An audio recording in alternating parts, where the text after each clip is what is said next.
Happy Wednesday! What's up, Ink? Good to see ya. Thanks for tuning in, as always. So, y'all may recall that yesterday I ended... hold on a second here. Images, UI, main menus, main... I was gonna work on notifications, and we're gonna make this twice as big as it is now because this is currently true pixel size, but it needs to be, I need to have it at its large size given the kind of content I'm putting in here. All of our pixel art is doubled in game so that you can see them crunchy pixels, and we do that part in the asset itself. The repairs of my house are more than half done. Bathroom and toilet are nearly ready. Kitchen will start next week. That's awesome. Congratulations. It sucks living in conditions when your house is not functioning properly. I've definitely been in that situation myself. So kudos and congratulations for upgrading your living situation. It's nice. Yeah. You lived. Congratulations. Not dying is priority number one. Maybe... in most circumstances. Sometimes there's priority zeros, such as protecting other people. But, yeah, priority one is good. So looking at the things I want to do today, notification for things like there's a patch that you need to download. I should probably make that look as much like a text, like a pop-up menu as possible. So maybe... There's like a generic text box window, yeah.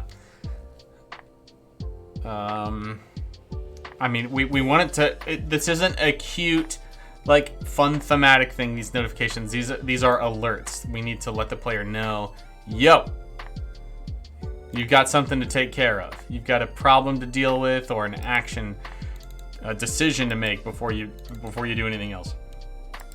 So I'm kind of plumbing through some of our existing menu assets to find out which is kind of the most, I don't know, like the settings menus are very deliberately generic, and they have that kind of window, hey, it's a window vibe. I could also steal the in-game tooltip style, because that's like currently active information that you're looking at. So, tooltips, I don't know, maybe I think I'd kind of like to start with that. Just steal that visual language and see where that goes. So, if I'm going to do that, I do need to resize this back to what it was. Like that. You may have noticed, protect people, respect women, sure. Good motto, good motto. But yeah, you may have noticed that I put my head in the bottom right corner. I was noticing on some, especially my voxel art editing stream, that it was actually kind of hard to see what I was doing sometimes because my head was in the way. And in the vast majority of my art programs, and even in the level editor, the bottom right is a place full of tools and stuff. It's the less interesting part of what there is to look at. So it seemed wise to me to go ahead and use that for where my head goes so that you guys can get a clear view of the art, which is like kind of the point. Wow, this song is rocking out. I had no problem with that. What up, Pegwin? Good to see you. Thanks for tuning in. Do I need to adjust my camera? I feel like I'm leaning in off screen a lot. That's not better.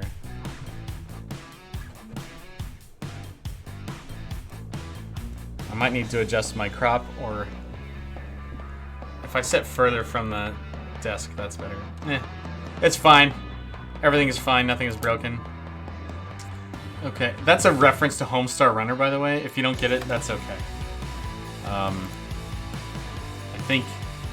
think Strong Bad and the Cheat break something, and or maybe it's Homestar breaks something. I don't remember. And then he just puts on a piece of paper and tapes it on there. Everything is fine, nothing is broken. Which is a great motto, I think. Alright, let's take these little golden... I like these golden nubbins. Okay, this song is rocking out, and I am so into it. But yeah, I'm pretty happy with how the capsule art turned out yesterday. I wanted to, because I knew that this notification thing might take some time. Vertical. I wanted to make sure I had time to do this, complete it today.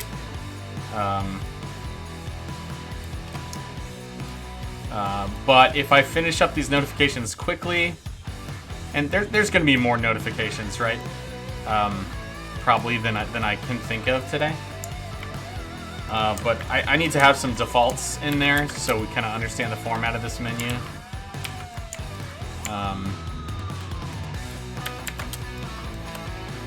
Flip horizontal. What am I saying? So if I finish all of that, then I may move back into capsule art. But I've also got a few other things like, so this is the new death screen, and one of the things that I'd like to add to the game is to have certain things have in-world speech bubbles instead of log text. So if you like click on a gravestone, a little like gravestone speech bubble might come up and tell you what's on the grave. That looks, you know, with the idea that it would look a lot like our tooltips for items that now appear on the ground. If you've watched any of my gameplay videos, gameplay testing using the current build, you've probably noticed those the tooltips for items on the ground. So using the same system for like gravestones so that it reads the text off the gravestone without you having to, you know, look at your log. I think that would be better. So I'd like to put some art for that together. I don't know if we're going to get it in at this point. We're really down to the wire. We really want to ship this. But there's also talking to NPCs that I would like to appear in speech bubbles. This is the speech bubble I stole from the shopkeeper that Matthew put together for us. So, and so matching that style seemed to make sense to me. So, yeah, we've got a lot of UI stuff I'd like to handle today, and I'm just kind of gonna go in whatever order inspires me, and just like roll with it. Just go from there. All right, we generated a window in the size that was required. We're gonna turn our tolerance down. There we go. Okay, so this is a good generic window that says, hey guys, have you ever met a window like me? I'm a window. Playing a Goblin Wizard? Nice. I like Goblin Wizard. Honestly, I think it's kind of underrated. Like, I understand it's a hassle of a build, because you're dealing with books, but you know, the books last a lot longer when you're casting from them compared to other classes because of your Goblin bonus. And I hate that Affinity does this thing where it, when I use the dropper tool, it colors something.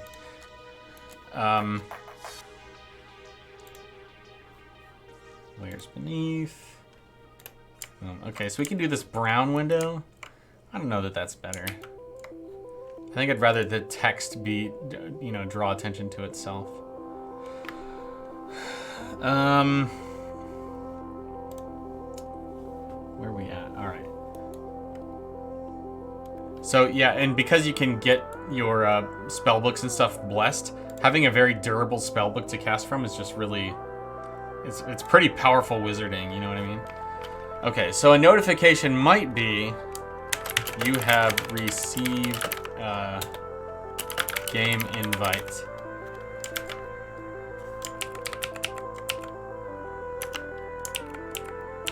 Or you've been invited to join the game. You know, this is more like a text box. Like, I feel like maybe this shouldn't be baked into a graphic. I feel like maybe this should be dynamic text.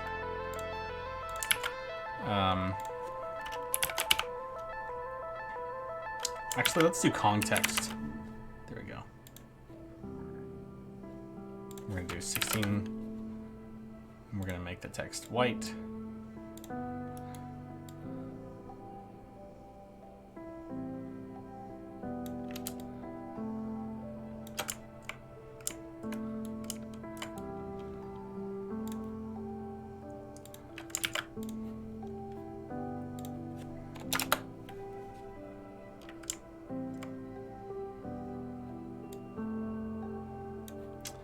I mean, even join a game is kind of silly. Like, it should say join and then followed by the username.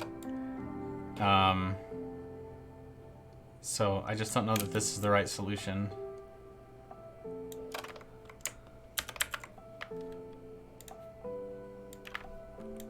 This song is reminding me a little bit of the ending songs in Mass Effect 3.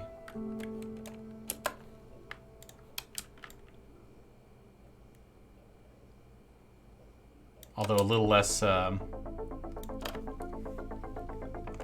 tragic. Those songs are pretty tragic sounding. Okay, well I'll make this like a single window now.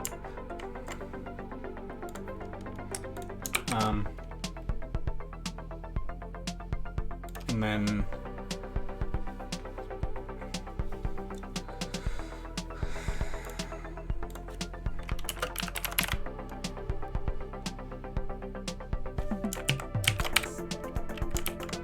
join a lobby, join a game. What's up, Artisserie? Good to see you.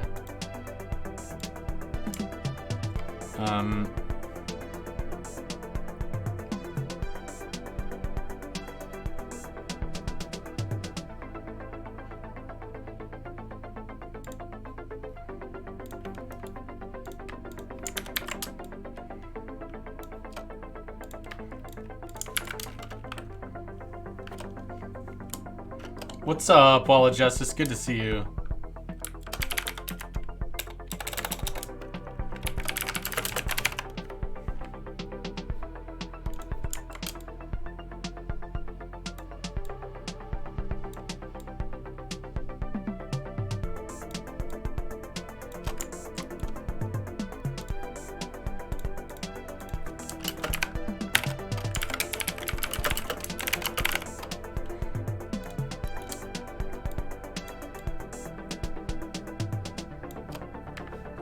Good day indeedy. I saw a friend of mine had purchased that the Australia-based like survival crafting game that you showed me. I found it funny. I I thought that like you were looking for that, or like not that you were looking for it, but something about the fact. Bloody fair dankum. Yep, dankum. I thought that being an Australian-based game, you had some in knowing about it for some reason, which is pretty stupid, but I didn't expect to see it anywhere else. It's bloody fair. Dankum is. It's the dinkiest. Oh, sorry. Over here making myself laugh like an idiot. That's fine. I'm okay with that. Oh, you got given it on your Steam front. I see. It was advertised to you. That makes sense.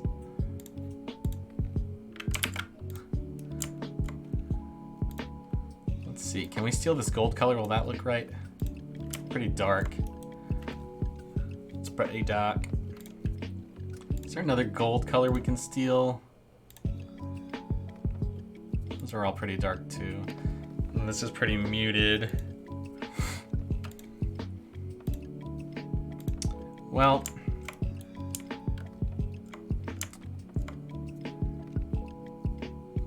let's take this to white. Maybe the other text is what should be dimmer.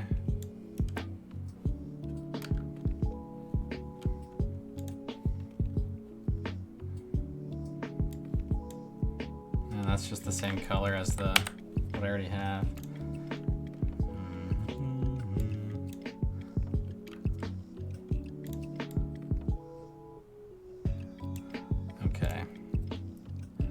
All right, let's use you've been invited and use this highlight color right here.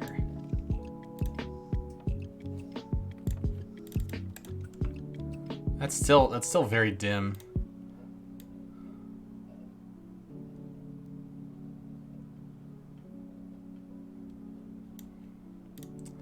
Yeah, I may just have to use a new color.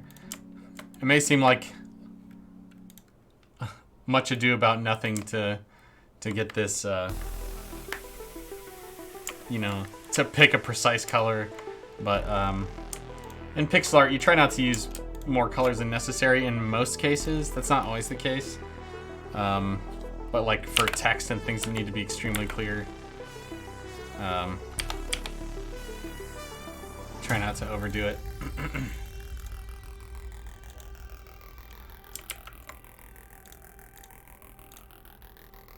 So let's do this.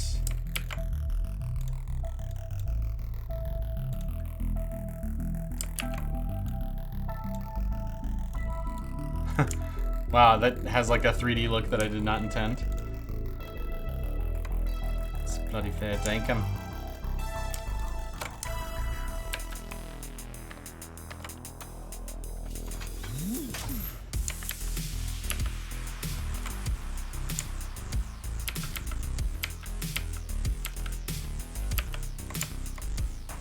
Yeah, I mean, it doesn't look bad, does it? Maybe I should just keep it like that.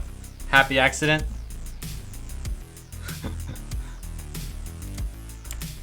Maybe, how did this happen? I feel silly. I didn't intend it to happen like this.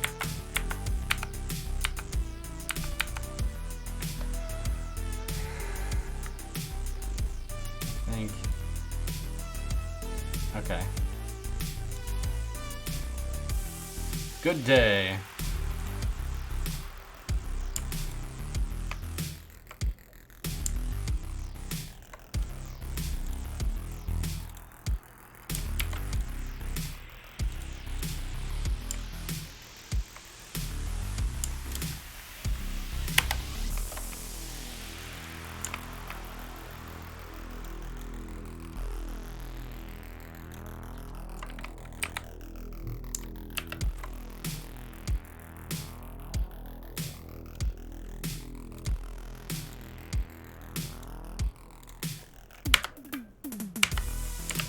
There, now they're facing the same direction.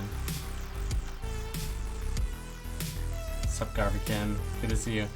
Yeah, I mean, Garvin Day was a scroll I saw yesterday, and I was like, that reminds me of Garvikin. So that was fun. We all had fun with that.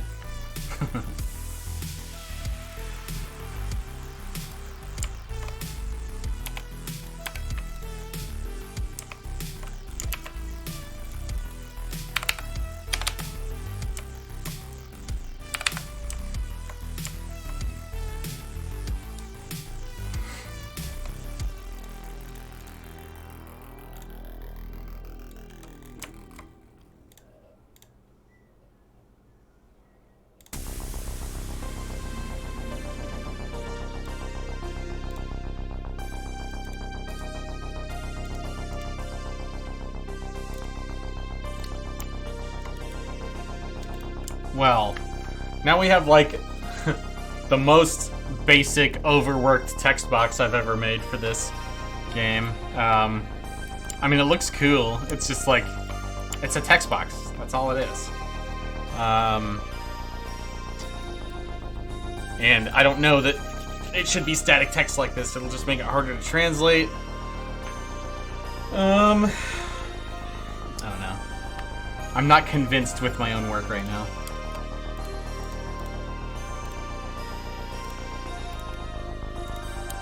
Why is this stuff still...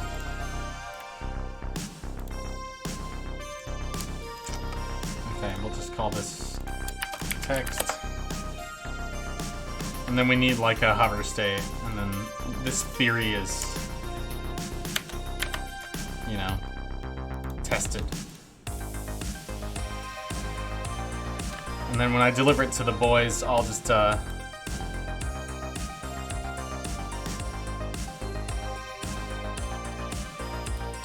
just deliver it with and without text on it.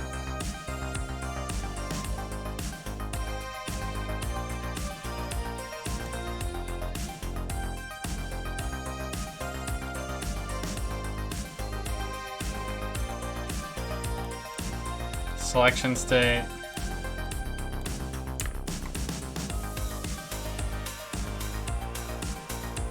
Gar is the Norwegian word for farm. Fun fact. I like it. Use Proton or native Linux on Steam. I used Proton, but that's only because the Windows build was more up to date than the Linux build. You know, the Linux build looked like it was gonna work just fine, but I could tell by even just by the start game icon colors that that it wasn't up to date because those colors got changed recently. You know what I mean?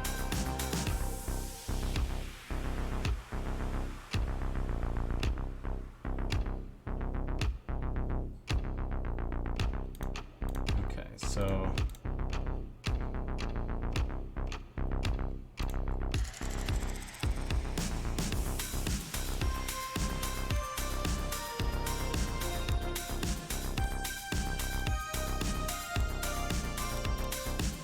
User having trouble on their Steam Deck. Easy to use Proton. Yeah, I just went to the properties and there's a Steam Deck. Here, I'll just open up my Steam Deck. Jealous much, haters? So let's go to my library. Ink. I generally don't kill shopkeepers no matter who I'm playing, but that's just me. So going to Barony, going to options, going to properties, and then compatibility. There's a checkbox labeled force the use of a specific Steam Play compatibility tool. And then you can select Proton Experimental. And that's what worked great for me. It required like a big download or some processing or something. But once that was done, the game worked flawlessly for me.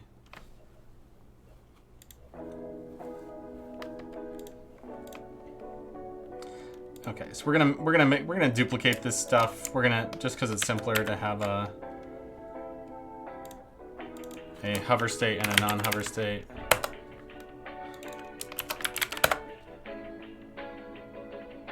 Oh my gosh, what have I done?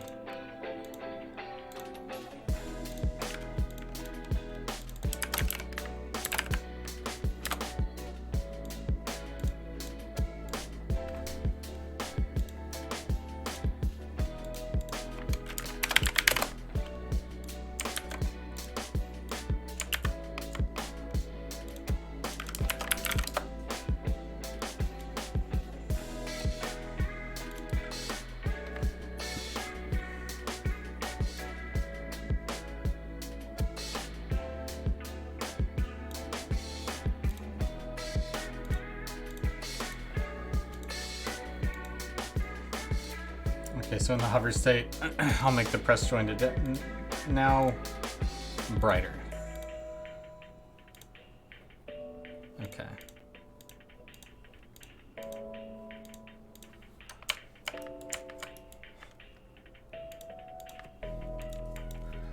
Yeah. I mean, whatever. So I'll deliver this with text and without text in the hover states.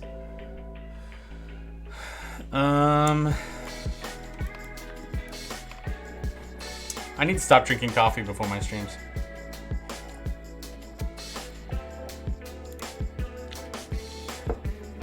I'm drinking dollar store instant coffee, which maybe I should have known better. It just doesn't taste like much.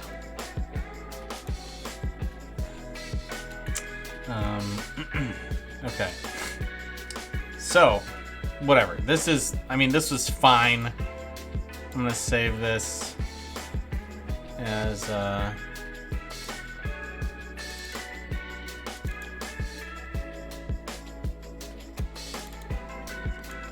notification.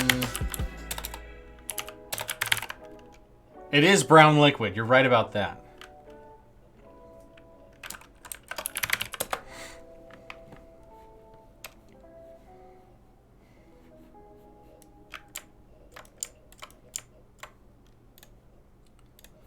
Okay, so we'll export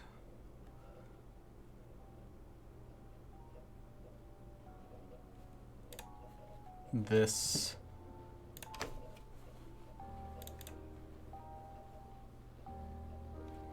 images UI.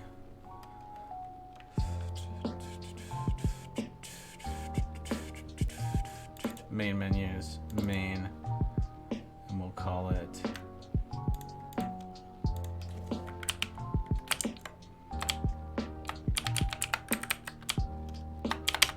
notification invite base.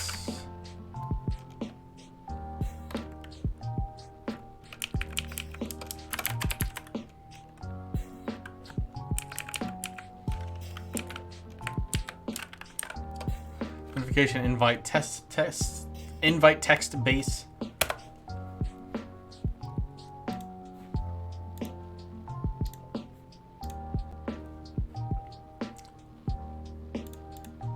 Notification invite text hi, and then I'll just do without text on it.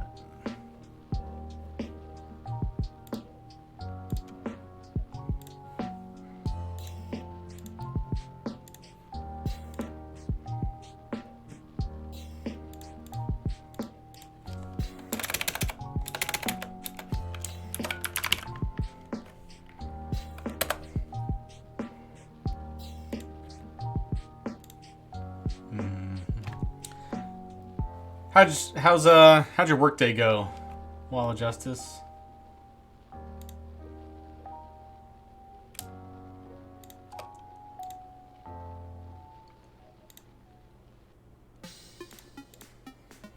I assume it's almost over. I can't say for sure though. You have not only are you on the literal other side of the planet, you keep night owl hours like I've never seen before. And I have been a career night owl person, staying up till 3 a.m. often, even as a family man, throughout my game dev career.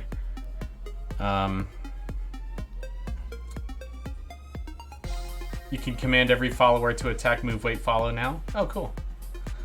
So previously followers were not, like certain monsters were not. Oh, awesome. Yes.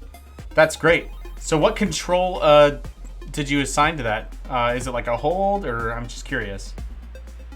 Block click. Okay. Makes sense to me. Defend like the Tinkering Kit.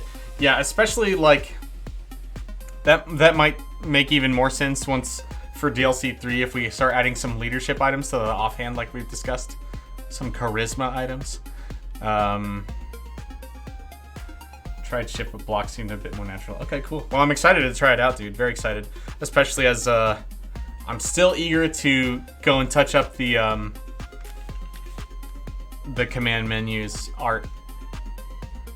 Handle base.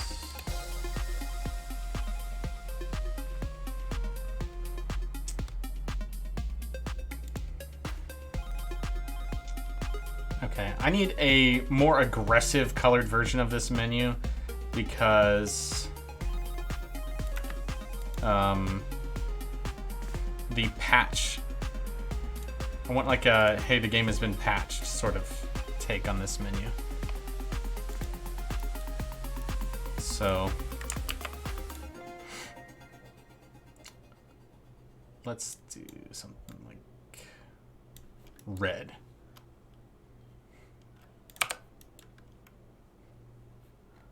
I should make some duplicates.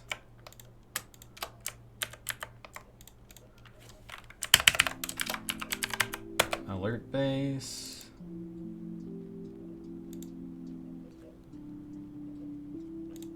Let's start with that.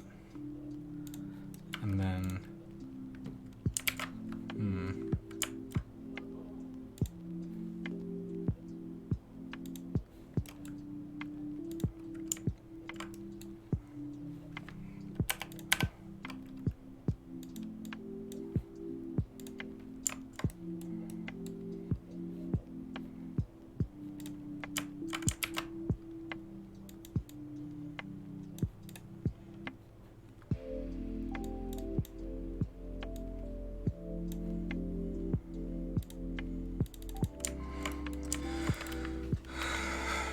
Okay, I'm much more attention hungry.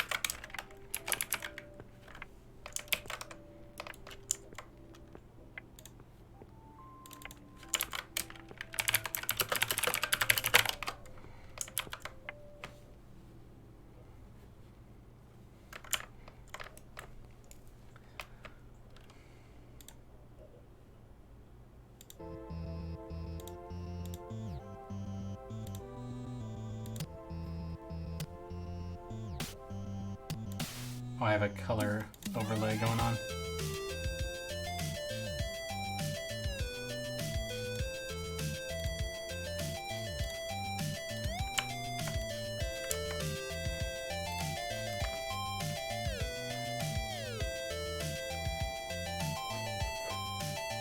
I like that you didn't use shift wall, because shift is not ever really used in our game right now unless you manually keybind it.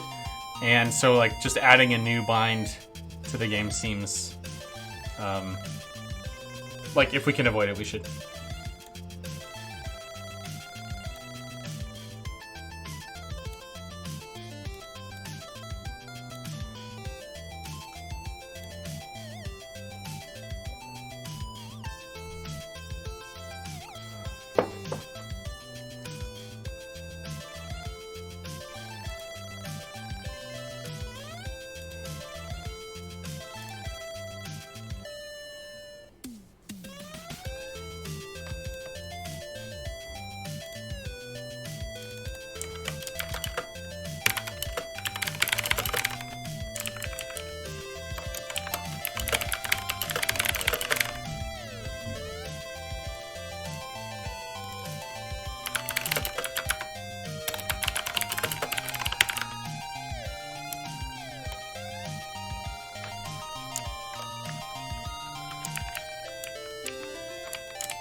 Steam-style capsules for updates?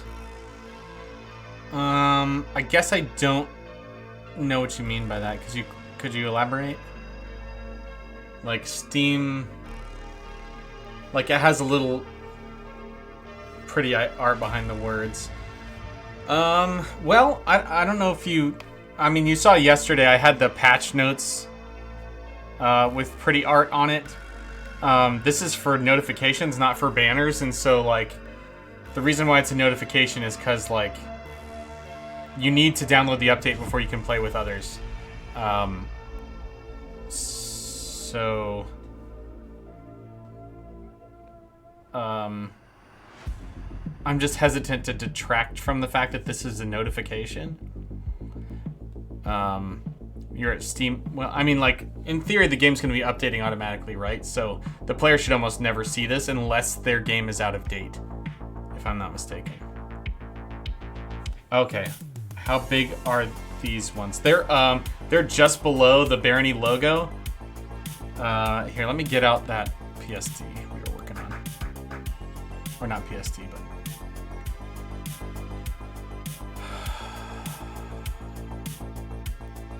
Okay, I'm gonna have to open the working file. I mean, I've made a layered file just for this purpose. So, Barony banners, main menu banners.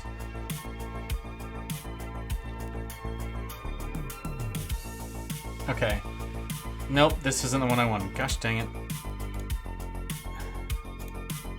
I mean, this is the patch notes one that I made. So I mean, this is where I'm showing the art for what the update was. So I just need to. I put together a layered file for the screen layout.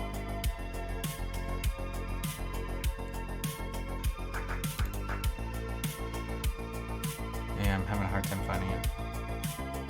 No, so this one is on the bottom. So this would show up, you know, after you've downloaded the update as just a banner item. And then underneath it, we would have whatever upsell that we want to show. So if you don't own any of the DLCs, we might choose to show one or the other, or the newest one, or the one that has a combo advertising both existing DLCs. But like the patch notes would probably be before any upsells, because players care more about that, I assume. I don't know why I can't find that layered file that I made yesterday to, like the recents don't go far back enough.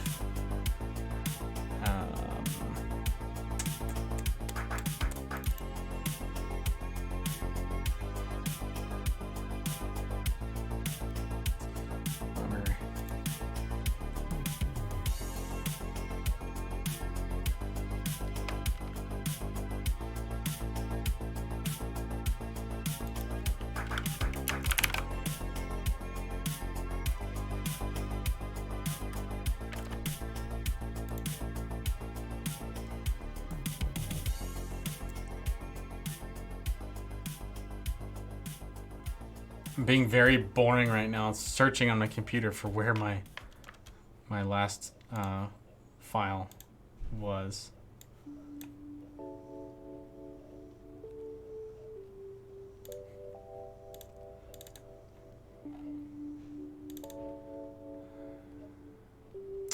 Gosh dang it.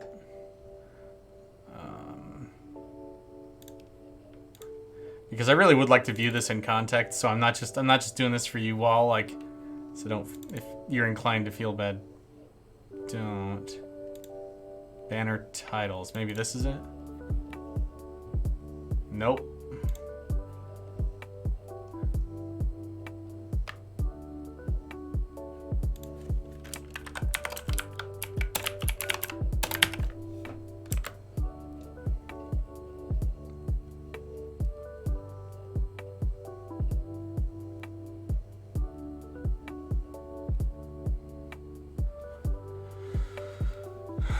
I didn't organize this properly and I'm paying the price.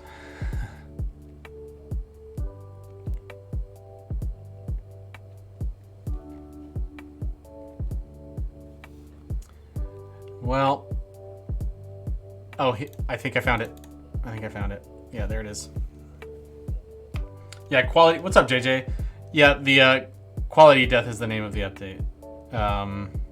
That's because it's a quality of life update for the most part.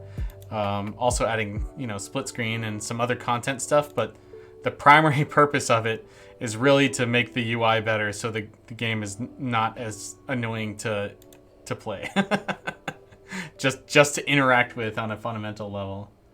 So Wall of Justice, here's the layout of the main menu. I should probably bring in the other assets, like the logo. And the main menu, buttons, which I'd still kind of like to replace. So yeah, actually, I've already put the quality of death view detailed patch notes on top of the banner for the DLC upsell, and then the notification will go here. Let me get the logo in here so that we can get sort of a more complete image of what it would look like in game. I might also throw a screenshot in the background just so we can like get a sense of. Is there an easy way to jump to my screenshots folder? I don't see an easy way to jump to my screenshots folder. Gosh dang it. Steam, don't let me down, bruh.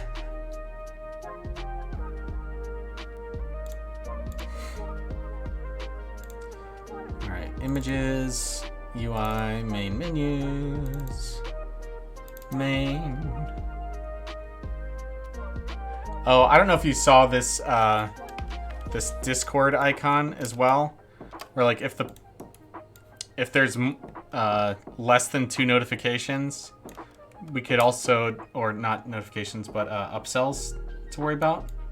We could also display this, yeah? Let me get rid of what, this?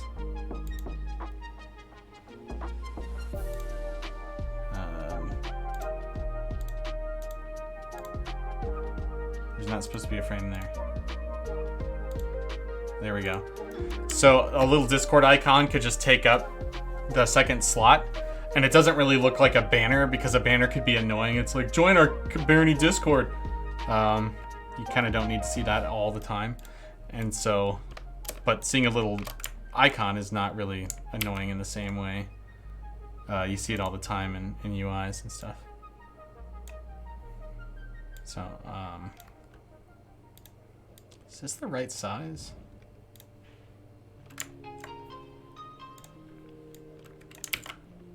No, this is half the size it's supposed to be. That's odd.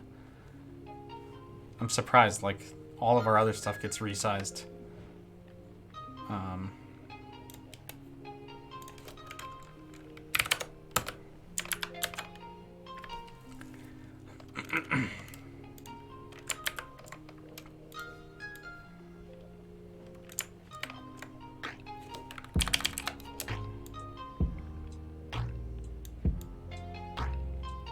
Please center. There we go.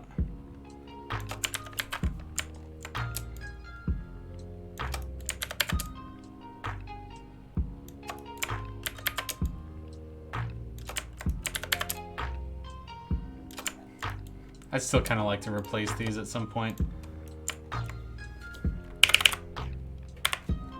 I just don't think they look like wood, and they don't really look like anything else either, so they kind of bother me. And then we're also putting on the Barony logo.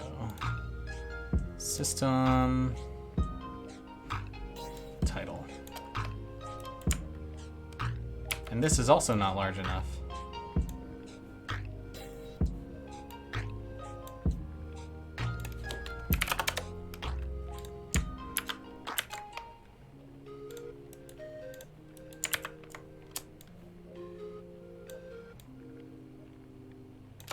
Alright, so the main menu looks and should look something like this. So then to prove what we're doing with the notification panel,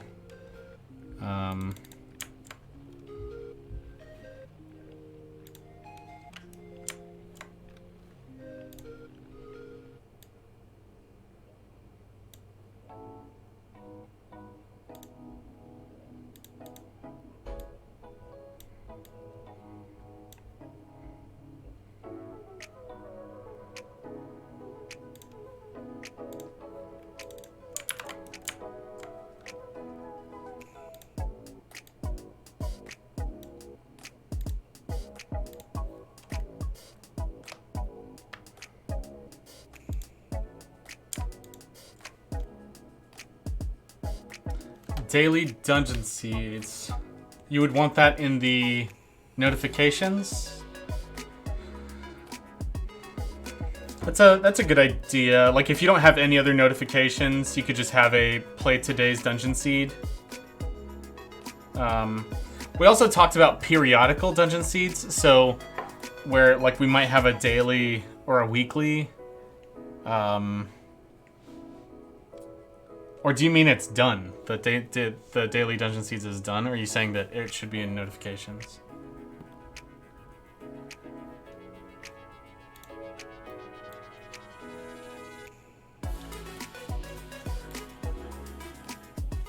Yeah, notification.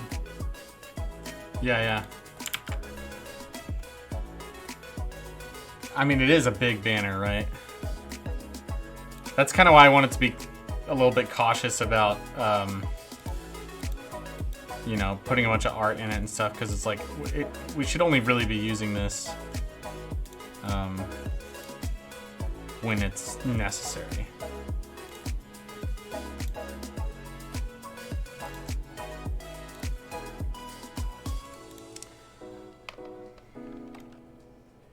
Tsunami warnings, absolutely. I'm so glad you're thinking of the well-being of our audience.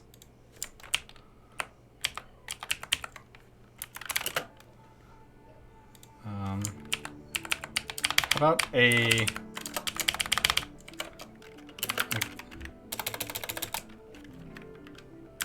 game update is available to, oh goodness.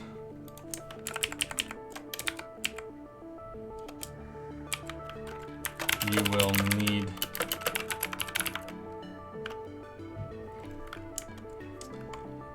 or maybe something like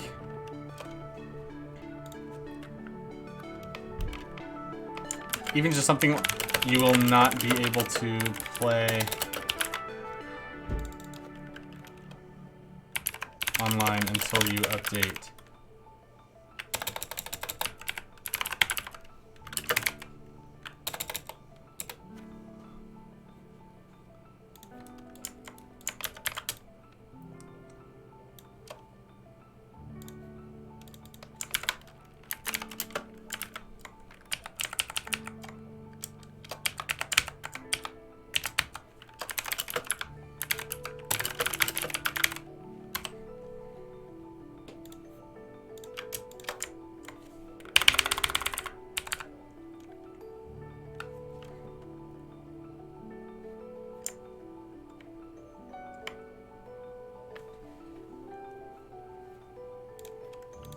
Or more concisely.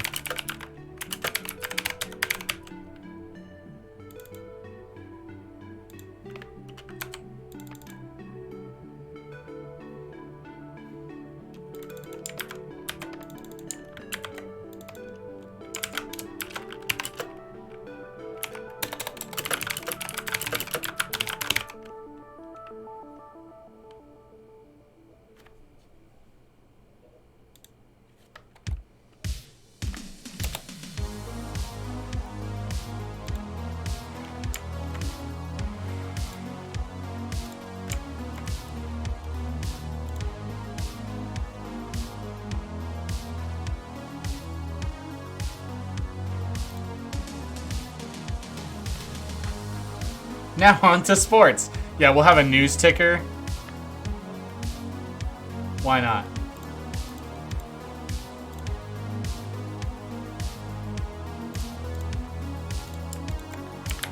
I totally botched this. I messed up the placement.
There, that's a little bit less aggressive. A game update is required for online play. It's less judgy than I had before.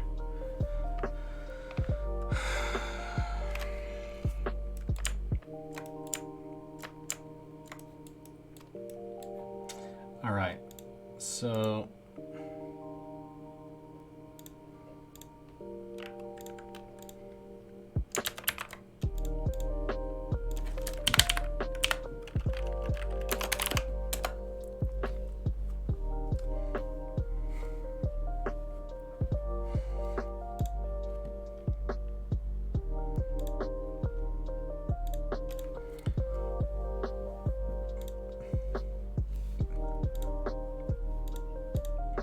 Oh yeah, I did this cool thing.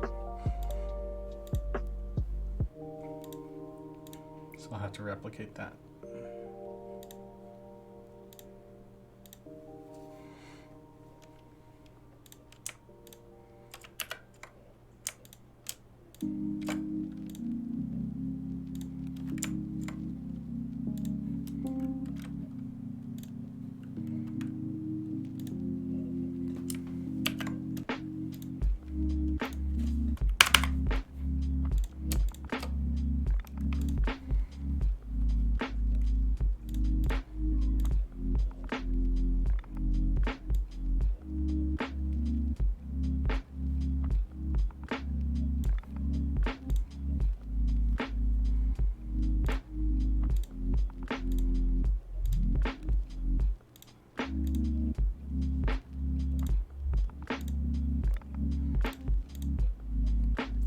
The shadow underneath.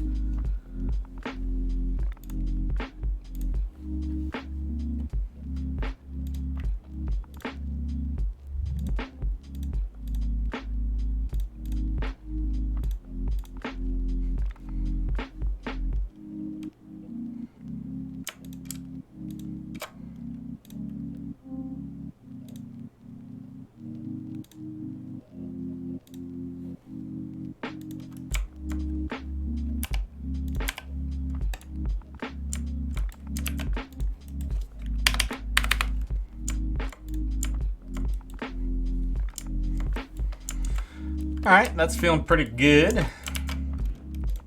I'll make the highlight version of this.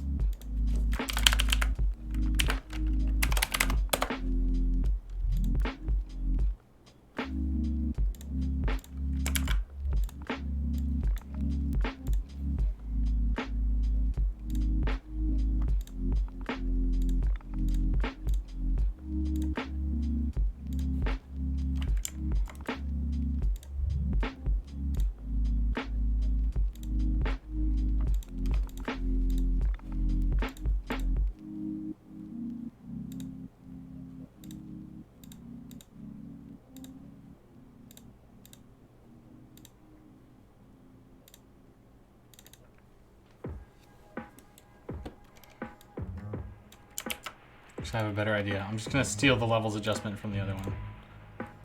Boom.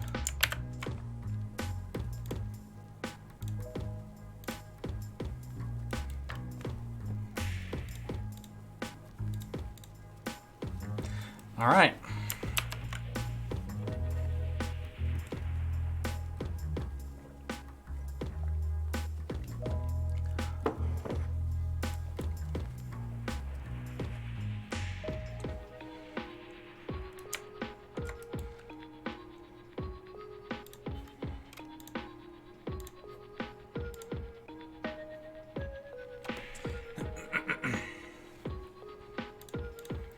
Okay, notification, update text high.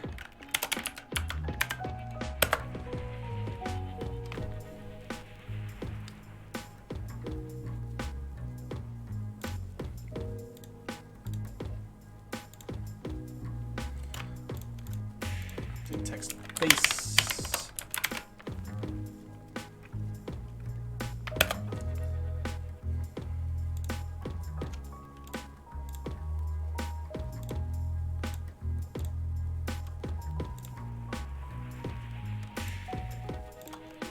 I'm going to save out the versions that have no text just in case we want this text to be dynamic, which would make sense, but I'm not going to make any assumptions right now.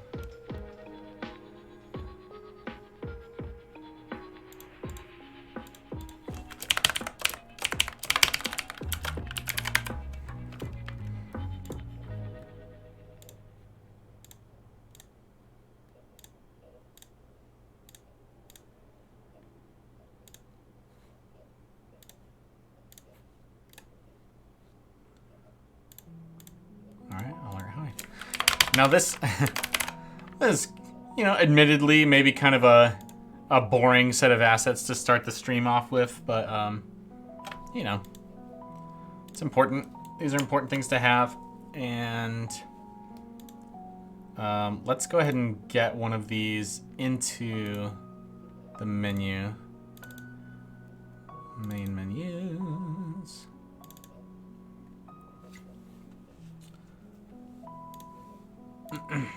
I'll go ahead and drop these assets into the same place where I dropped the notification banners yesterday.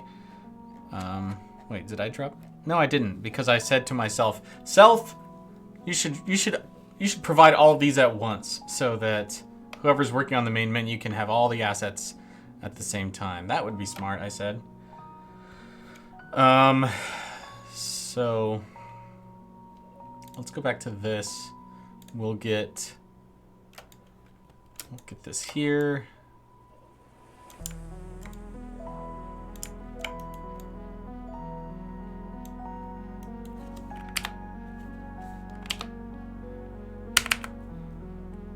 Okay, we'll get rid of this in the background. Okay, so this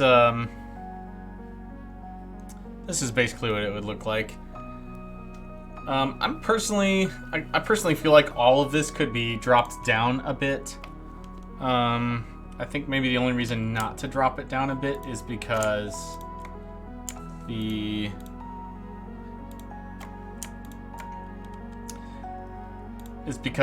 main menu panels should be centered pretty well, but even they are not that centered right now. So I would like it better if it were more centered. Let's can we get a snap to center here?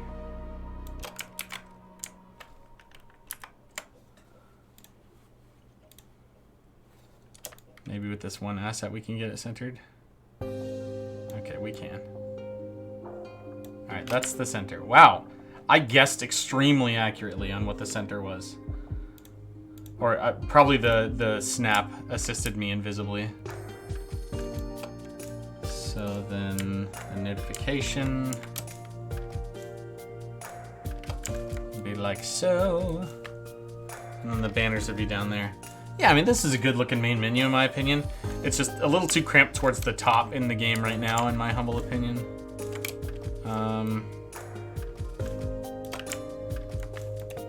You've been invited to the lobby. And normally this would just not even show up.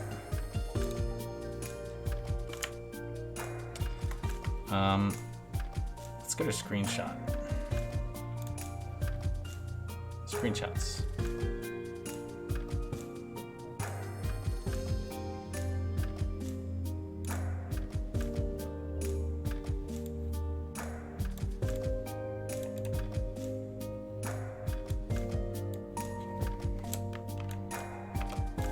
I stole a screenshot from a random Steam user, just for demonstration purposes.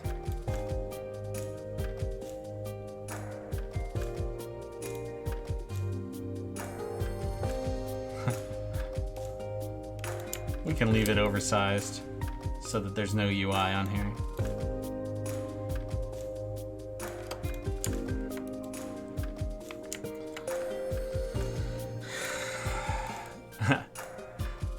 Yeah, all right.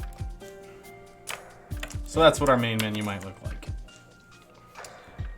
What's up, Ink? You didn't miss much.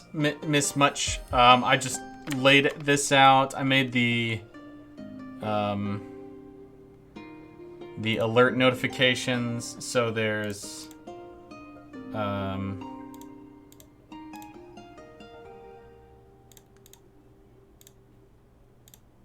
these states.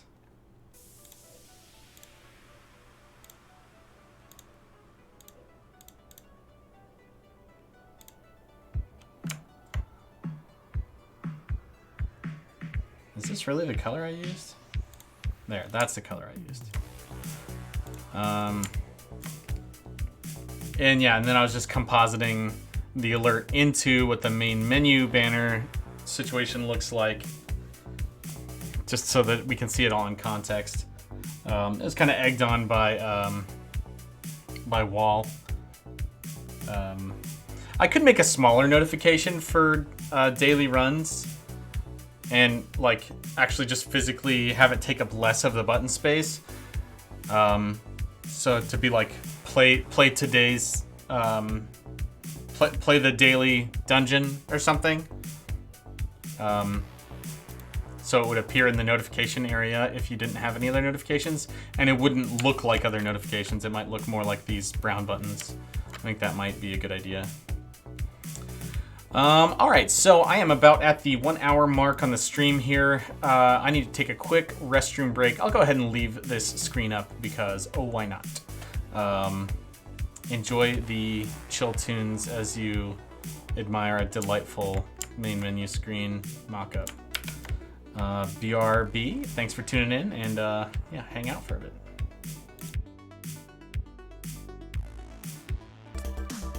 All right, I'm back. Hello, friends. So Garvikin, I see you said, why not have the notification in one of the top corners? Well, the simple answer to that is that a main menu where you only scroll up and down is just a lot easier to use on a gamepad. If you had it in the corners, then you'd have to go to the top of the menu, and then what do you press, left, or do you just press up and it goes over there? It's just not a great user flow to have the menu items misaligned. So keeping them all in a row would just be simpler for players. Thank you, Ink. I mean, do you think it'd be better in the corner? I mean, something that's just like purely cosmetic notification, just like autosave or something that you're not trying to click on, is great to have in the corners. But all these things are things that we expect the player to be able to click on and interact with, and the main menu doesn't need to be any more complicated than just up and down to pick your option, is the idea. All right, so I think I'm gonna go ahead and make a try today's dungeon, or attempt the daily dungeon or something like that, and I'll put that in here, and I'm using this for reference so that I can kind of match the size of a normal menu item.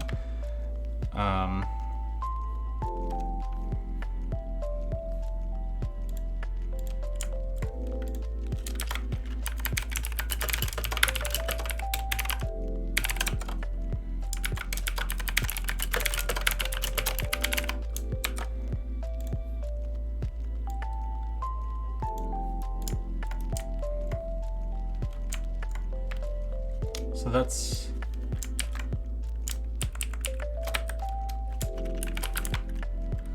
even that's already getting a little long for how big this is. Play daily dungeon, exclamation point. So much filling the middle.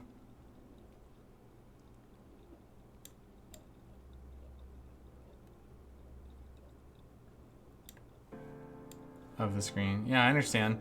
But what's the middle of the screen? What else does the middle of the screen need to see? You think it's just too cluttered with too many options in the middle of what you could be picking?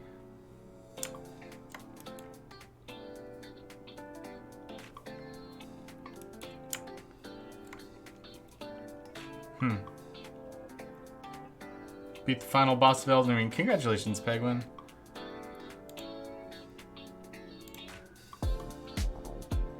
I might leave this up. I might want to tackle that later.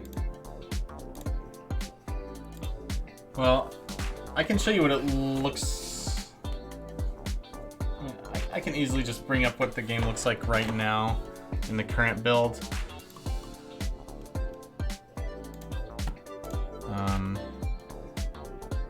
Ooh.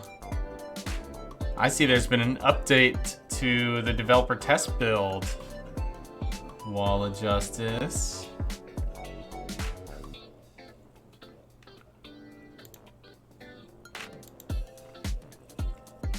Just now. Well, good timing.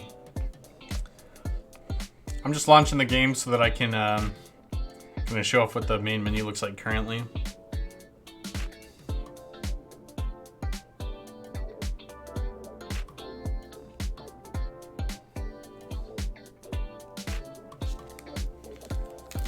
What do you think about the concept of enemies talking in English in Barony? Like gnomes shouting thief thief or kobolds rasping dying hurts? That's funny. You know, I kind of like that there isn't spoken language in the game right now. I mean, it makes it more accessible to a global audience. And also, like, once you can hear and understand actual words, a game, you instantly are able to detect more easily when the sounds repeat and they get more annoying. Because we can kind of accept the idea of like a grunt being repeated, but somebody saying the same dang thing over and over again is pretty irritating. So I guess that's what I would say, is that, you know, we would only be able to add cool words to the things that people say if we had so many of them and the conditions for activating them were so much more specific than they are right now. So that when they get uttered, you don't, they're not annoying.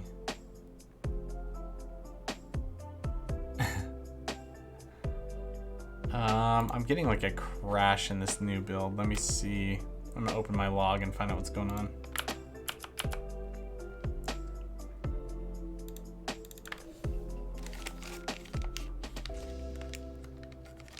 Hey, oh, you too. Okay. No sweat.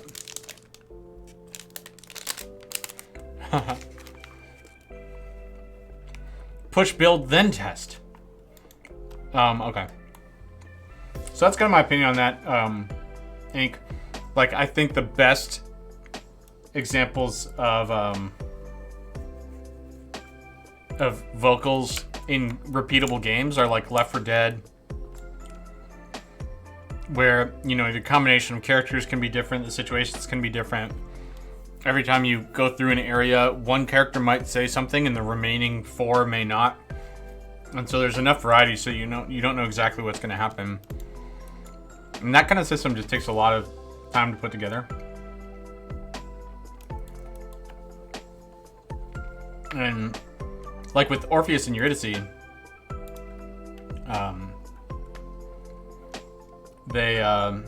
you only hear each of their lines once per run. And so you don't run into the repetition problem there, in my humble opinion. So, you know, I agree, talking adds character, but like, I remember, just because it still sticks in my head to this day, I remember playing Teenage Mutant Ninja Turtles for the GameCube. And that game, Michelangelo, if he jumped and then like held the jump button and mashed the attack button, I think, he would twirl his nunchucks around like propellers. And that would cause him to like hover and float. And then he'd kick his feet forward in like sort of a bicycle kick fashion. And he would say, eat feet, eat feet, eat feet, eat feet, eat feet. And it was so aggressively repetitive.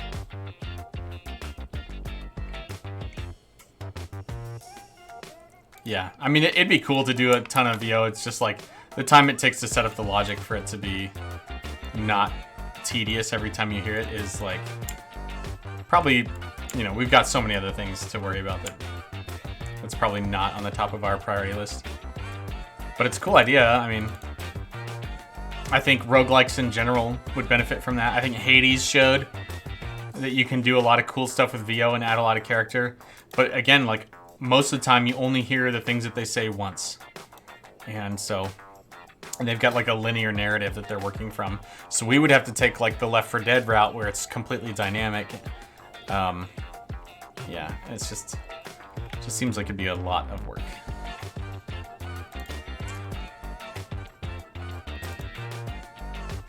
I have an idea. Make this button a little more snazzy. I could use the gold button for this.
So this would be a cool thing to go into the notifications area. I think it's a good idea, Wall. Thank you for that.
So if it just shared the same asset size with the notifications, it could look like a button. It's just higher on top of everything.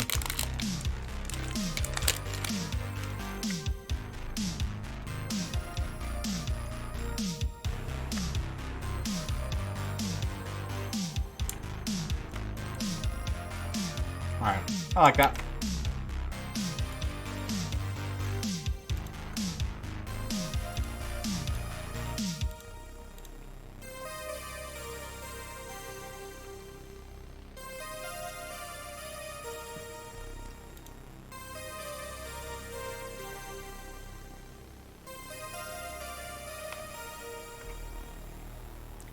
And now, hilariously, I have to make a button state for this.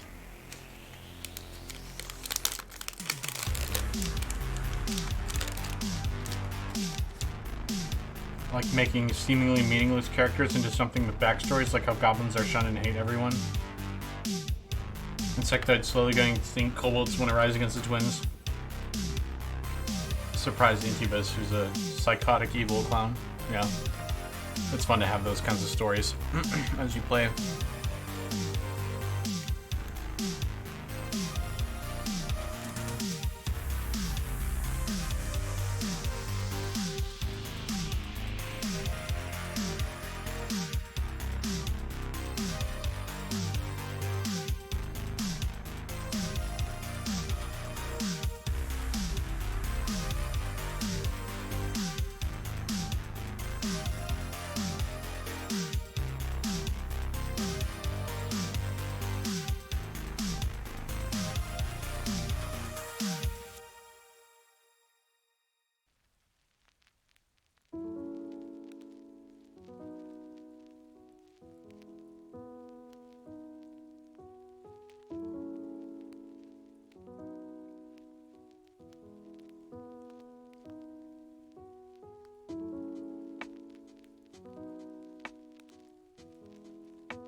Okay, so I've put together, I think, enough base assets for this notification panel so that we should be able to, you know, assuming that we feel good about putting text on top of them,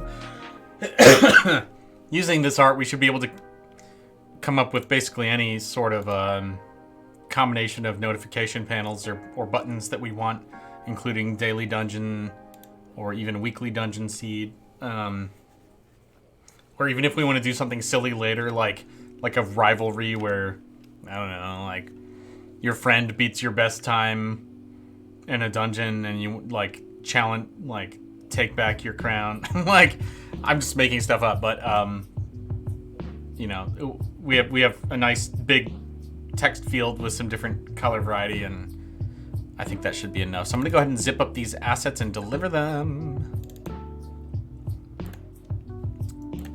New WinRAR zip archive, and we're gonna say notifications and banners. All right, mate. All right, you all right?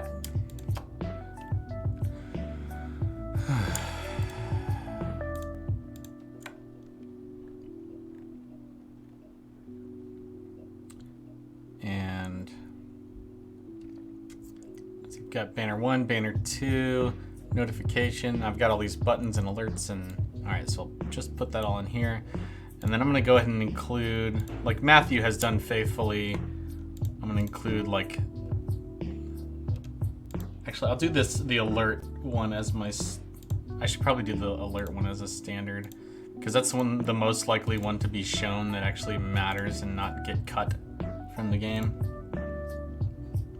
because it's an actual alert.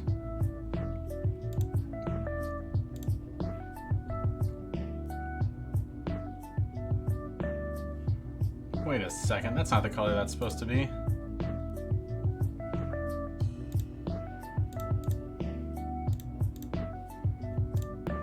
Don't I have that? Yeah. At some point I changed this color. That's silly.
I should have chosen any color rather than this one, because this is like, or any screenshot other than this one, because this one is so stinking busy.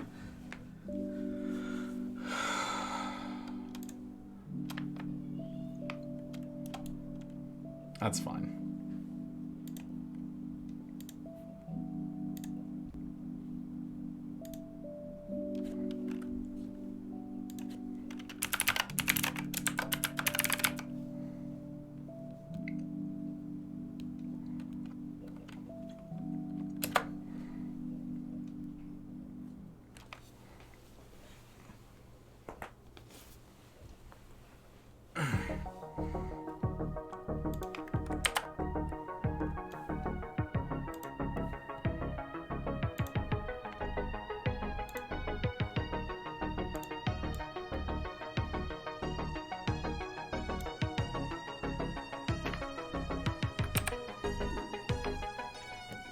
Alrighty.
I'm just typing up some, sorry if this is not exciting to watch, but I'm typing up some notes for Sheridan and Wall of Justice to let them know what kind of assets I'm delivering here.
Outran the Minotaur and bursted him down with my cold spell. Nice. Yeah, cold is great. It's a great spell. I proposed at some point a few months ago that, you know, because we have boss monsters that are immune to a lot of status effects, I proposed that if they're ever immune to any sort of mind effects like domination or confuse or paralyzed or things like that, I propose that we should just go ahead and apply slow to them instead of just making it so the status effect does nothing. It's kind of a pet peeve of mine that status effects do nothing to boss monsters, because I consider laying on statuses to be a totally valid playstyle choice for players. You know, it costs mana and You know, some things like paralyzed, I can understand being too much for an enemy, but to have it do nothing at all, I think is too harsh of a penalty.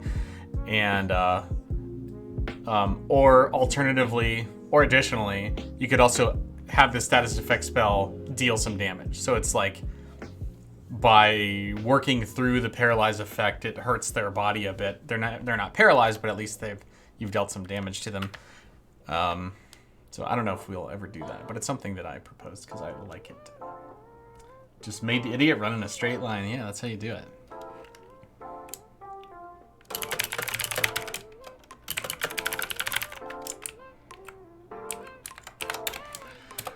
All right, here are a variety of notification banner assets for the main menu, included blank, standard, and alert notification panels, the urgency.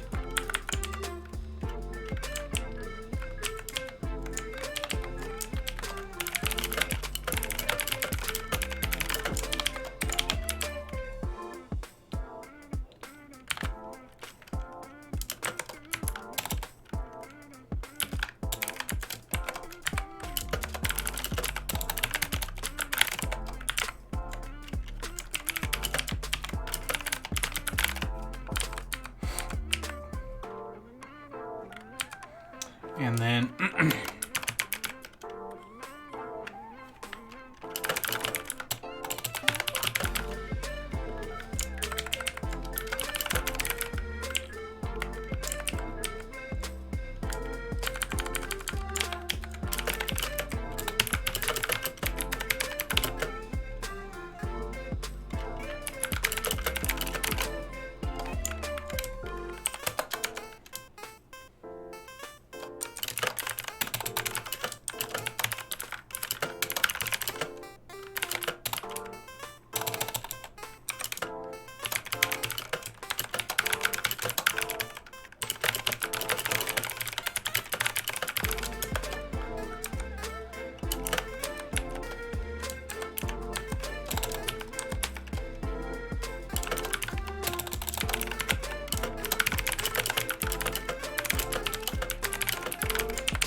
quality of death.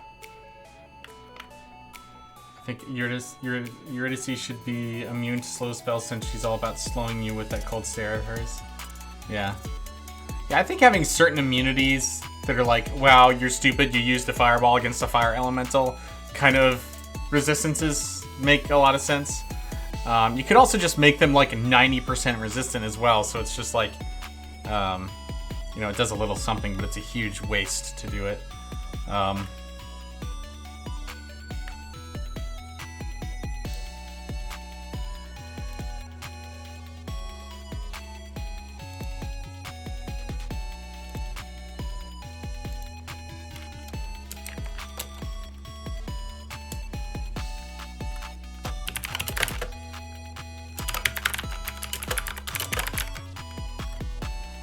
me see, did I do anything else in here?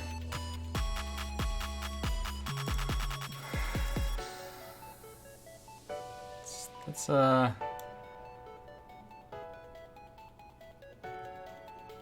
what is this? Oh, I'm gonna get rid of that.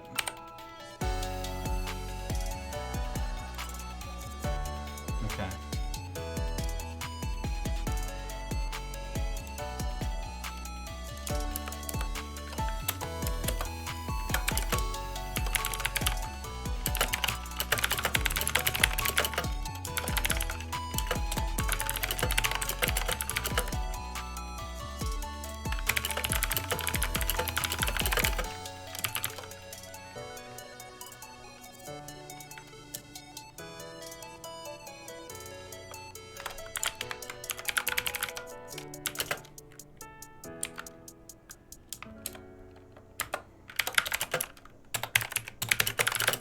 Each item has a hover state.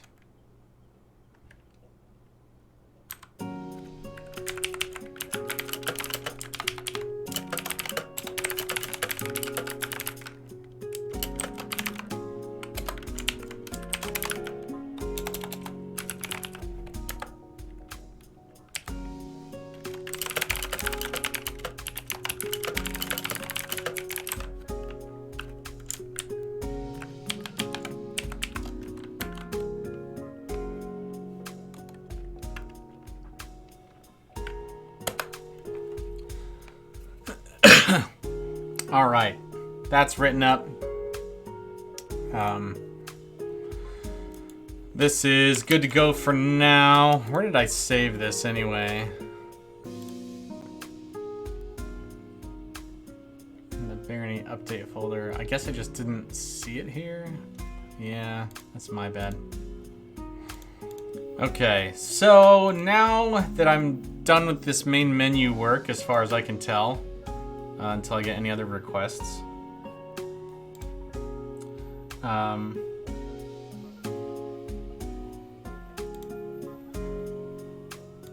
I've got to decide what to do next. And I think, yeah, I'm done with banners for now. Done with notifications. So I've got in-world speech bubbles and gravestone bubbles. Oh, I don't think I explained this. This I was up late last night mocking this together. A sort of super duper shorthand skills list. I know we have a few users that are interested in the idea of being able to pin their skills to their HUD. Is the new UI moddable? Yes, it's all in JSONs, so it should be much more moddable. But Wall and I had some discussion this morning about, you know, how a menu like this could or should behave. It's probably not something we'll get to for the initial launch, but maybe shortly after launch we'll be able to add the ability to pin skills to your HUD, or maybe even just certain skills to your HUD, which I think would be way better. I personally really like how minimal this is, and just as a thought exercise, if I could just be like, you know, I only care about these skills and those just sit in my HUD, like, I think that would be really cool. But if you wanted to pin them all, you could get the whole list showing up. Yeah, I know you and a couple other players like to pin them. I think that because of the new in-HUD notifications that show your skill, I kind of think it's less necessary. But for certain skills where, like, especially, let's say you're any class except for a rogue and who finds a tinkering kit, and so you're starting with 0 and you really can't do anything with it until it hits level 10. I think it's level 10. Like, it would be nice just to be able to keep track as you're, like, consuming every item on the planet. So if I could just pin the tinkering skill to my HUD, I think I would do it. I think it'd be fun. Yeah, 0 tinkering as a wizard, for sure.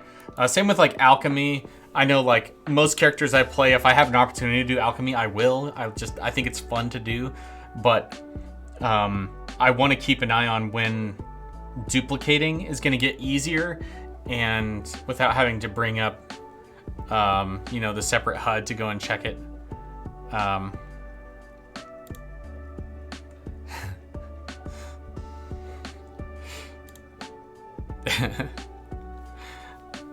Sorry, I'm just responding to Sheridan.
So I'm talking with Sheridan pretty hardcore about these new menu assets. It looks like he's diving into it right now, which is great.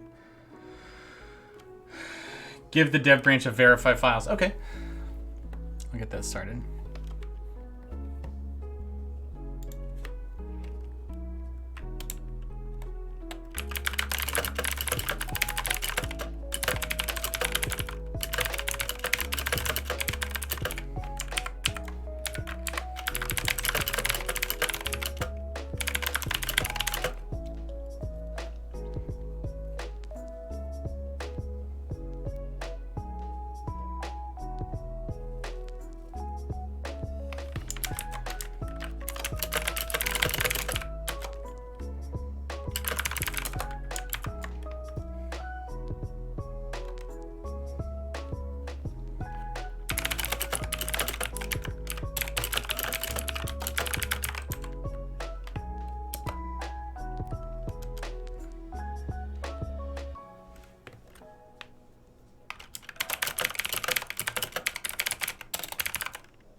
All right, lots of chatting. You can hear my typing speed.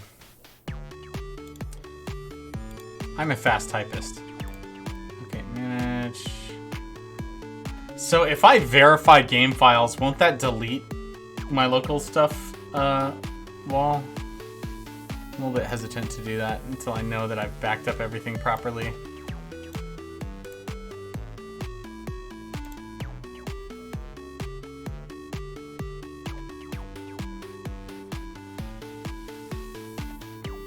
I would not call my wife a dev. I would call her a contributor and supporter, but not a dev. She doesn't work on the game, you know. I recorded her voice one day. She doesn't, you know. I don't think she would want to be called a dev. Alright, Sheridan made some good suggestions for removing certain text from the banners. Not this one. Main menu banners. This is the one I want.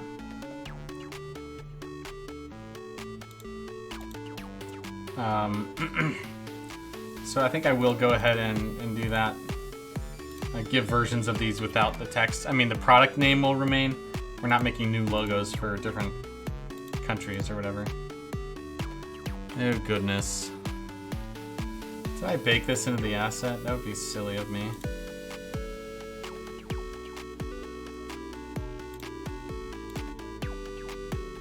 Or is it in here?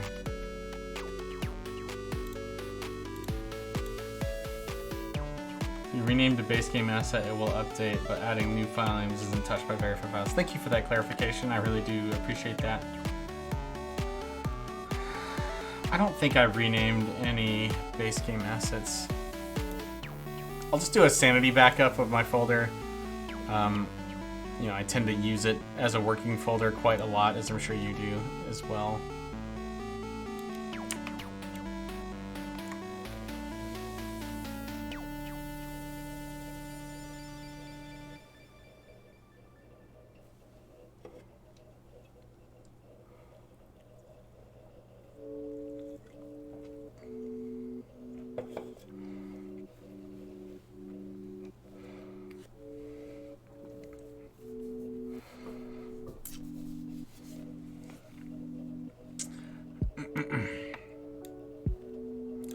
Okay.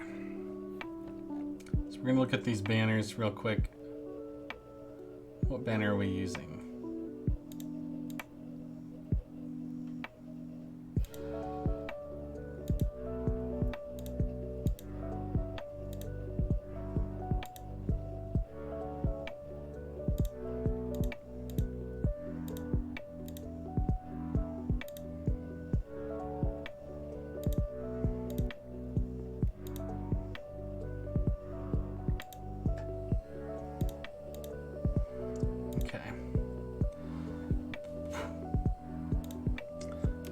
So view detailed patch notes. I could get rid of that text and bake out that asset.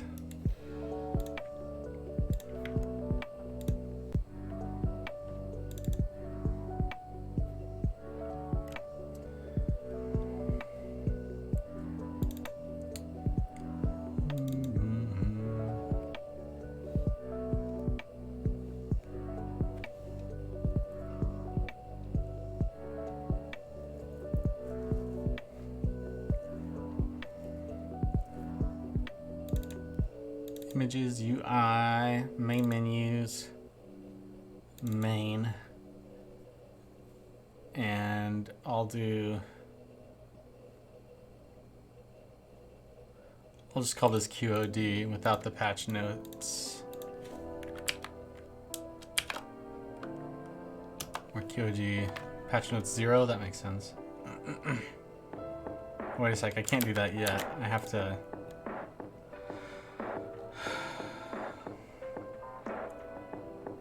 to move this.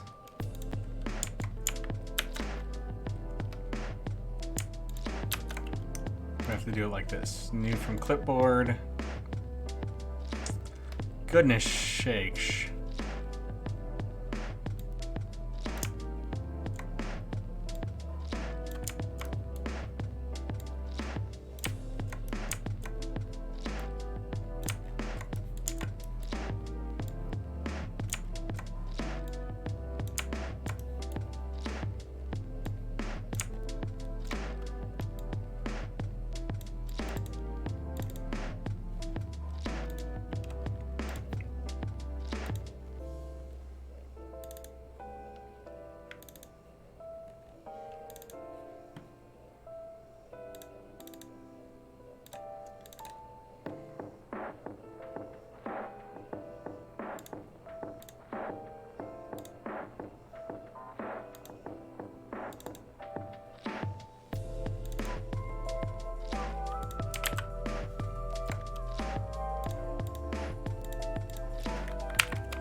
So basically I'm just going in and scrubbing out the non-product name text from these banners.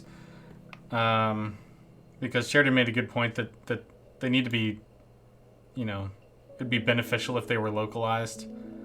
And we can place that text dynamically, and so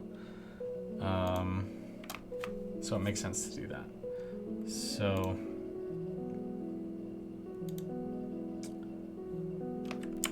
let's just move this to here.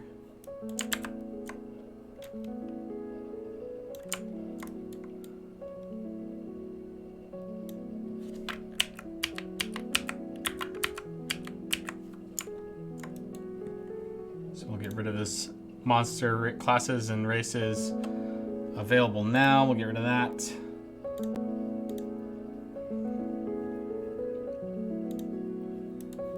Perfect.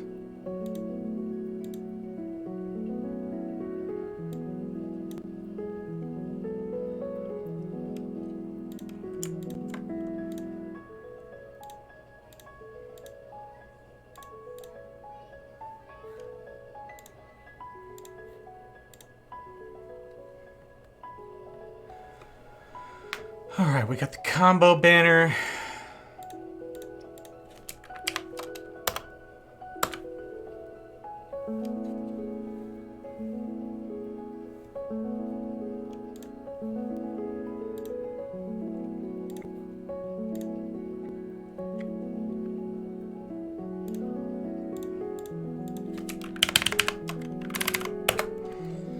All right, and then we got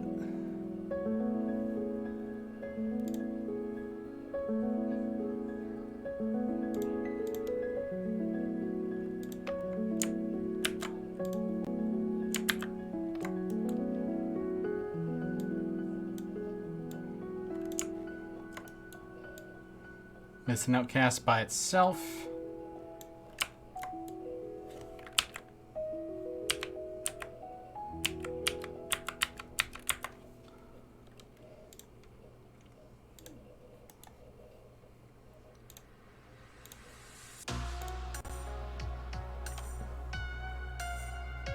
Myths and Outcast banners 0 high.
Alright, so I got the patch notes and the DLC banners stripped of text, which is great.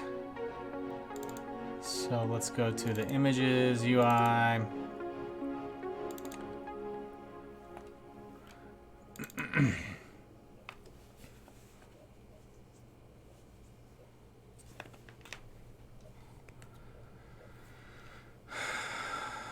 And we're going to send those over as well.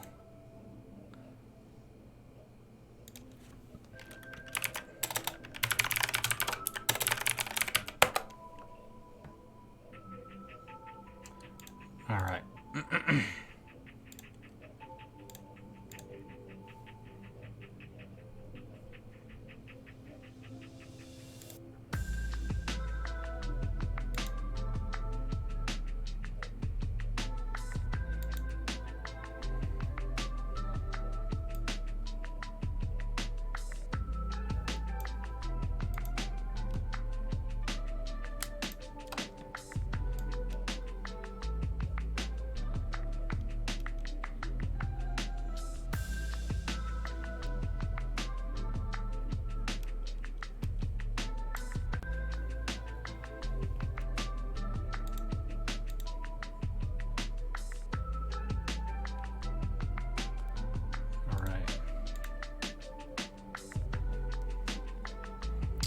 Get the Discord banner in here.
I hate that Affinity does this thing. It's trying to be helpful by fading out the edges of this, but it's not helpful.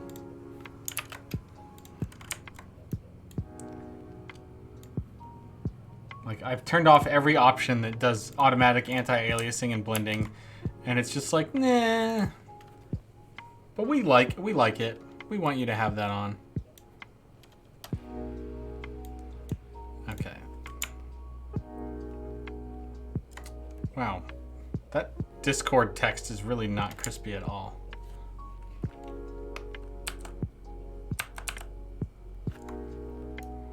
I think this is the 100% size. That's okay. That's not a big deal.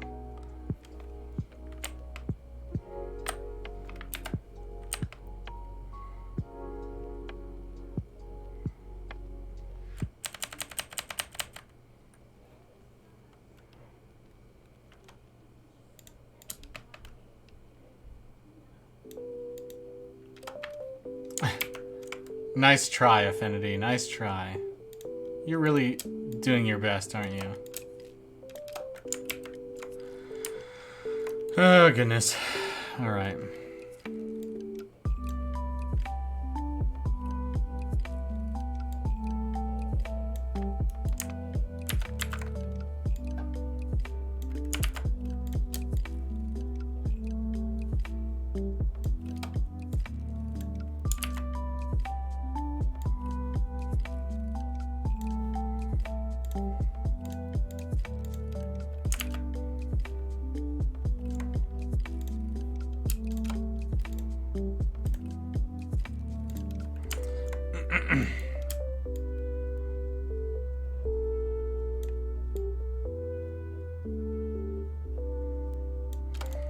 Okay, all right.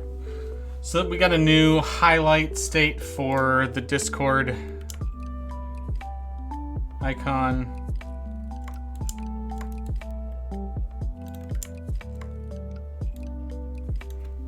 We're gonna strip that out. I just need to make sure real quick that this isn't displaying at the wrong pixel alignment or something. Whatever, we're just gonna leave it like that.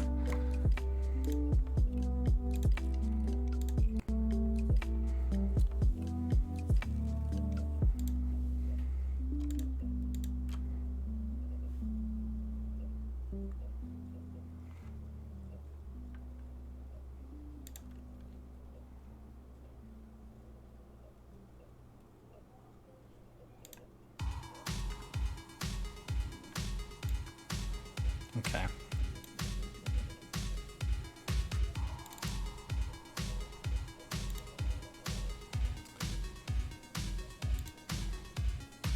Whoa, where did my zip file go? It just disappeared on me.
Okay.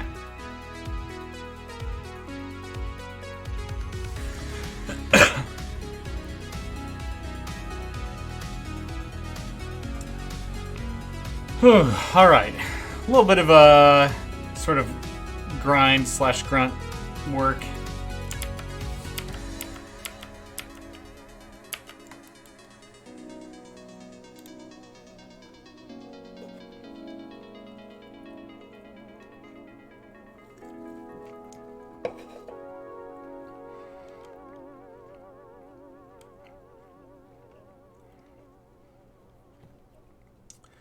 All right. But I think Sheridan was right about all that. I think it's good to get that stuff stripped of text.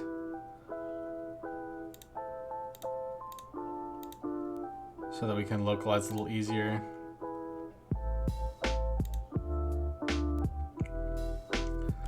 I'm gonna save this and close it.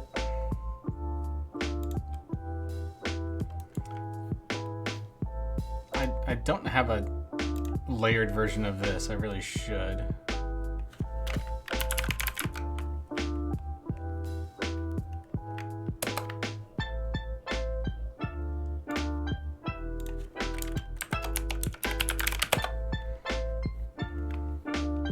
All right, that's saved.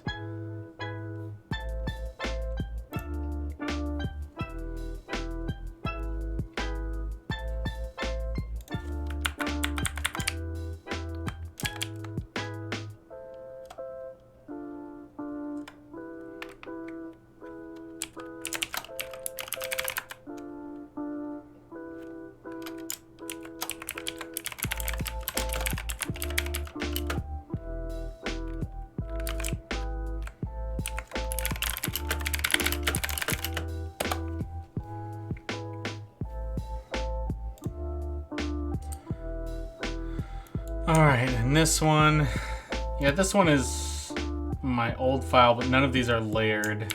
I saved them anyway, but okay. All right, and this was all in reference for, okay, we got, we thought we were done with notifications and banners. I started talking about the skills list.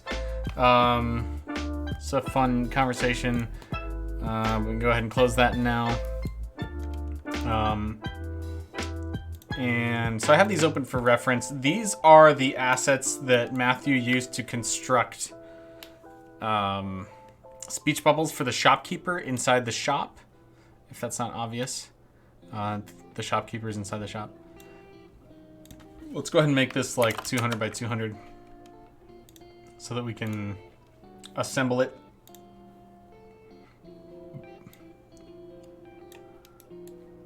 Range, flip vertical.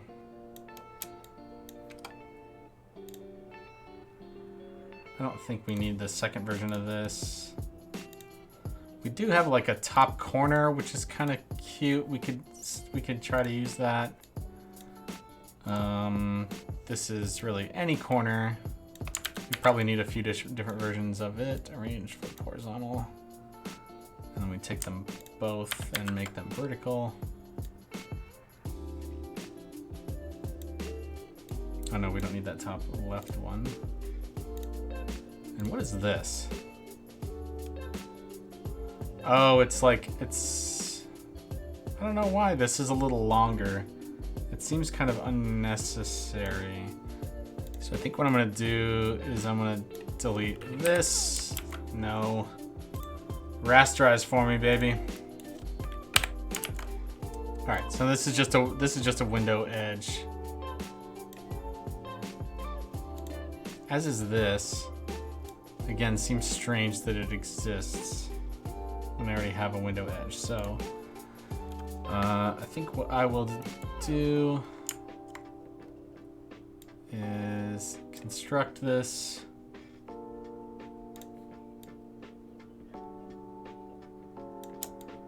I think that's the intended.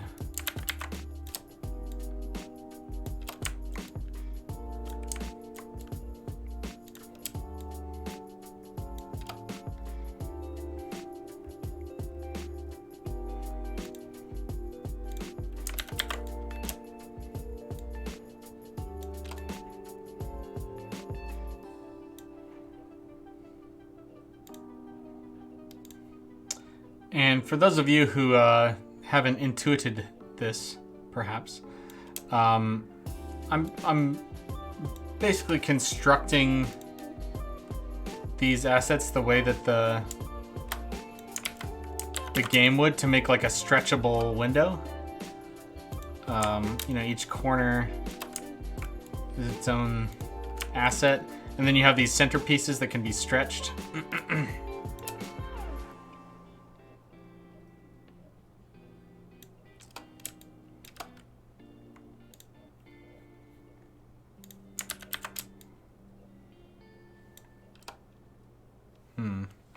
wonder what's going on with the speech bubble here. It looks like it's missing a pixel.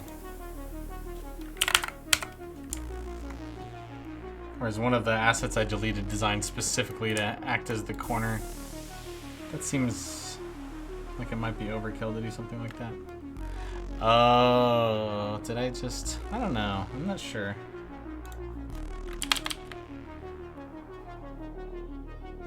Triangle's designed to overlap somewhere. Yeah. Maybe like that. That would make sense. Thanks, Wall.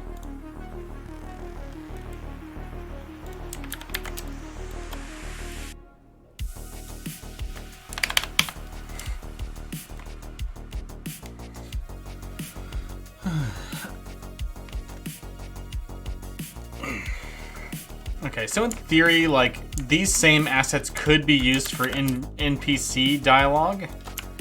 I think I would get rid of the flourish on the top left. It's a little bit formal for an NPC.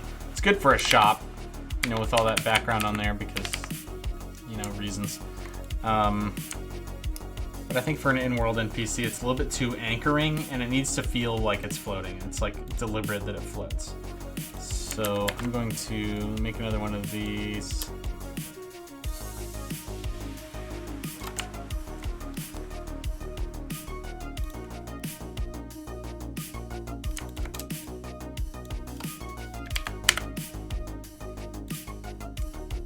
And what I should do is make these sections the same width as the triangle bit. Wow, now that I look at this, these colors are like super like 70s, like early 80s retro color scheme. Beige, gold, dark brown. It's beautiful. Okay, so this is gonna be the size of a chunk.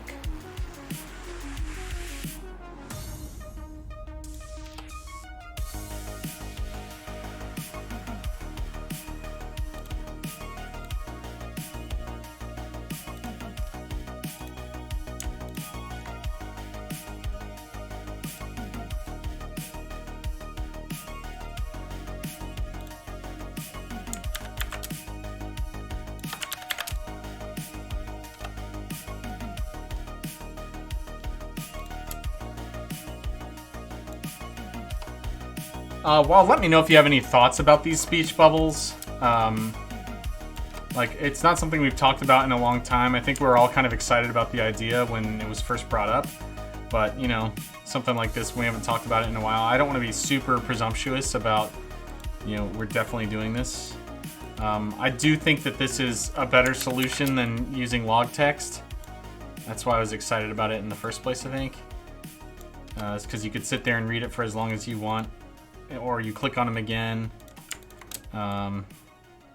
if you want it to update or whatever. Played on a TV at a couch distance. Yes, I have. I have. Why dost thou ask?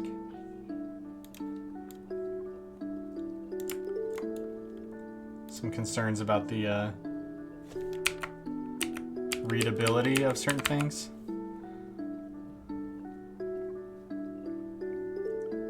Shop chat was straining. Oh, Yeah, I mean, it warrants checking out. I think I made all my little text boxes 1 pixel too long.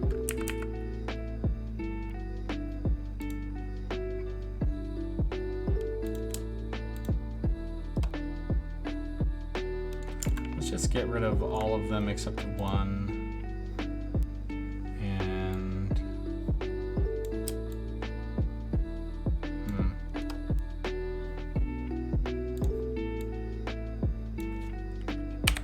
Rearrange my eyes to get used to pixel fonts from playing other games. Well, I mean, I'm not quite sure what to do about that. We really do need all the space we can get in the UI, and the fact that we've decided to do split screen and a pixel art style means that we're giving us sort of the hardest possible problem when it comes to making things the right size. So, you know, it wouldn't surprise me if there's just some compromises we have to make. It's the color. Oh, could be, could be.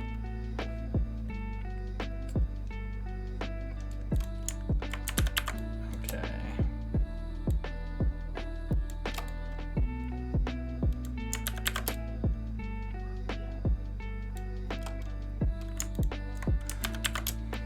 Well, definitely a good note that we should do some playtesting on the couch and revisit the shop, maybe just the text color. And I suppose for the purposes of this work, I'll want to select colors that are extremely readable from afar. I know that when we were all talking feedback about what menu was it? I think the signs menu. I felt like the signs weren't very readable and we had to do some arm twisting to get them in a state that we felt good about. And so it kind of wouldn't surprise me if the text selections, just the color, wasn't great.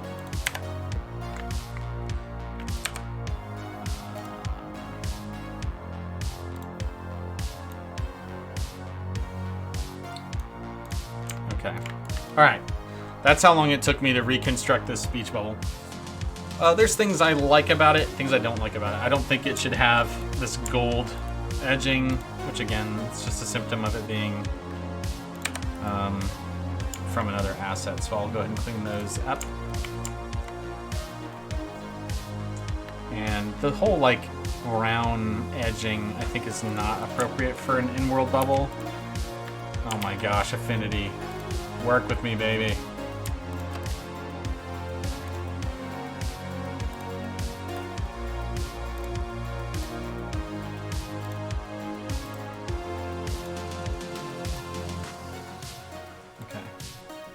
Pandora. When you do those artwork, you go by vibe or is it recycling, cut and paste? Not judging, I just feel I looked at artwork wrong. Well, it really depends. I mean, all of the art at some point starts in a totally original state where it's not copy pasted from anything. But once we start having like a library of work that we've already done, not only is it less work to copy and reference what we already have, it also helps the game art style look more consistent. So, like, if we have multiple speech bubbles in the game, and each of them looks like a unique snowflake, and there's nothing in common between them, the art style actually suffers, because, like, it starts to feel like there isn't any cohesion to what's going on with the game's art style, because it's like, you know, why is it unique every time? And we may not have a good answer, you know? So if it doesn't need to be unique, it really shouldn't be. Another way to think about it. Let's just do current layer. Okay. So that's sort of a more appropriate speech bubble outline color in my opinion. And I'll duplicate that. Horizontal. So like I've done a lot of original artwork on stream. You can go check out my... welcome to the chat, by the way, Pandora. You can go check out some of my other like VODs and stuff if you want to see some more original art being made.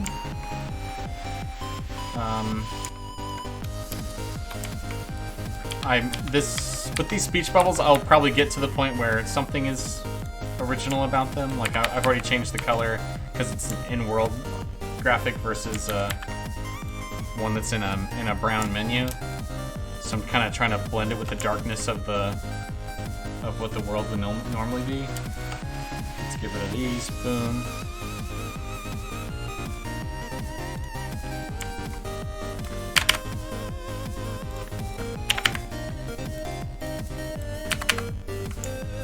Beautiful. Okay.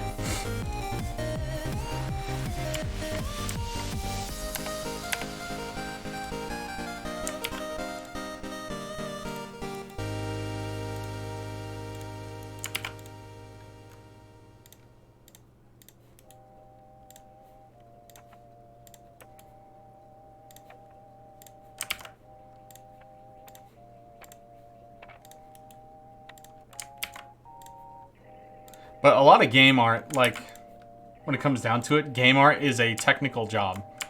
It's not like being a painter where you just sit down and make whatever you feel like. It has to work in the broader context of the game. And so, there are more sort of like process-oriented steps in game art than in other kinds of, in a lot of other kinds of art. Not every kind of art. There's a lot of other process-driven art forms like industrial design, continuity. Yeah. Well, that's definitely true, but not just continuity, but like also like implementation standards. Like if your art is a special case, it means that in the programming it's also a special case, and that means more work for a programmer. So if you can match an existing case with how you create your art, then you've made the game easier to make. Okay, so I think this quantity of assets creates a window that's sort of stretchable enough. I don't think this is as small as it could possibly be either. Let's make this as small as it can get, with as few repeated tiles as I can get. While still having every tile represented. So top right, bottom right.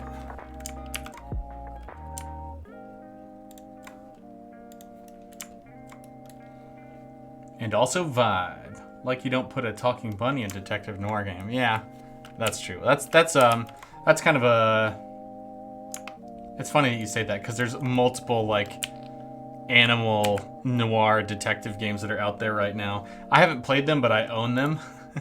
I'd actually like to play them now that I have a Steam Deck. I think that'd be a good platform to try them out on. But I totally get what you're saying. A lot of that's up to more designers than artists usually about what the content is. That's one of the reasons why I'm, moved into game design instead of just purely game art, is because it's really important to me to have some creative autonomy. And a lot of game artists do not get the luxury of autonomy, which is lamentable. Okay. So I'm squishing this down to its smallest possible size because all these assets are repeatable, and as a result, all I really need to care about is the smallest possible size, and I need to make art that suits that size.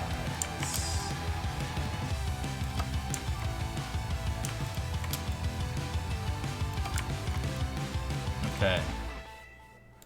All right, and then we have like this center like white, which, as I've seen in the existing assets, we just include a pixel of the correct size. 4 p.m. have to go. Oh, well, thanks for stopping by. Cheers, Pandora.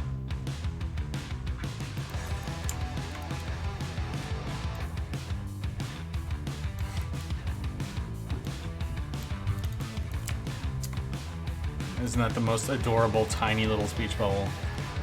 So I'm going to save this as sort of a template. Veronatron.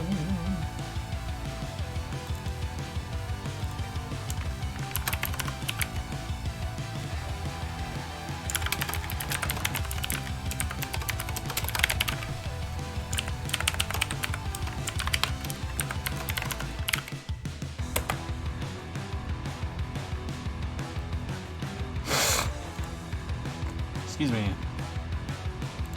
All right. Let's test it out with some pixel Maz text.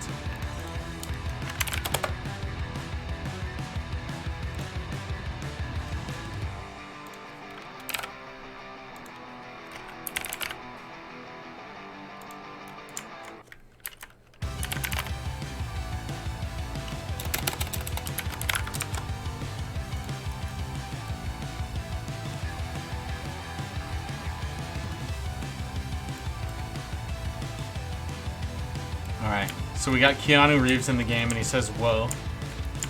I'm let me see if there's an outline I can select that might be useful.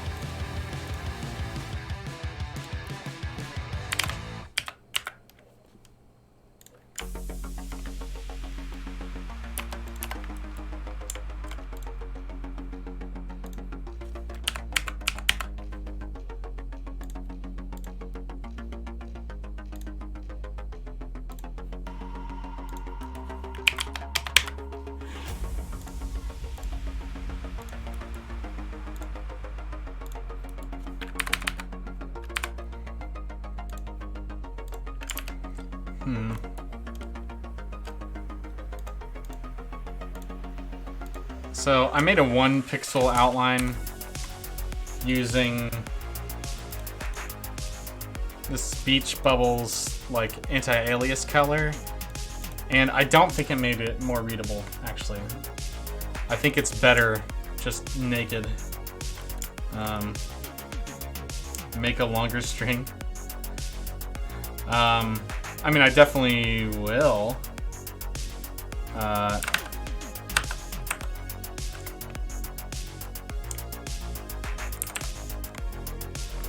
You're just talking in terms of like total legibility. I mean, I think I'd be better suited to do that in a different file. So like,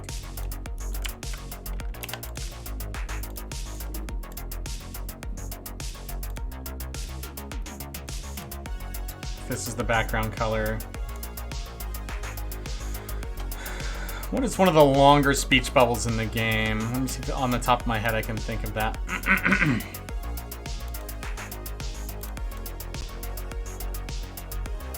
Need to read new words on the fly. If everyone said, well, yeah. I mean, I wasn't trying to make a case that had solved the problem. Well, I was just trying to experiment with the look of the font, and I don't think the darker background helps, is what I was saying. Let me see. Let me go to the NPCs and look at some of the longer text. Okay, so we got one about the Magician's Guild. The Crystal Caves is pretty long. The %S after Herx was locked away. Oh yeah, that's that says like the Guildmaster says or something like that. Okay, so in here we can, you know, do something like duplicate and then write this, and I'm gonna copy this into this new area. And I'm gonna say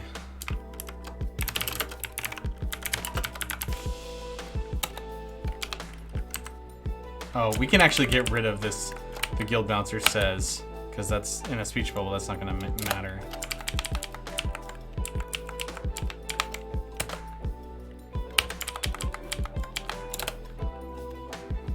Okay, so this is more of a realistic length of line. This is, well, one of the longest lines we're gonna find in the game.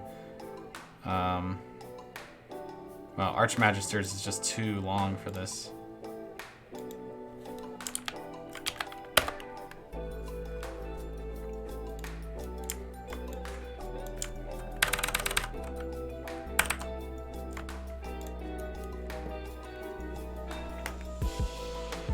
Yeah, I mean, this isn't super readable.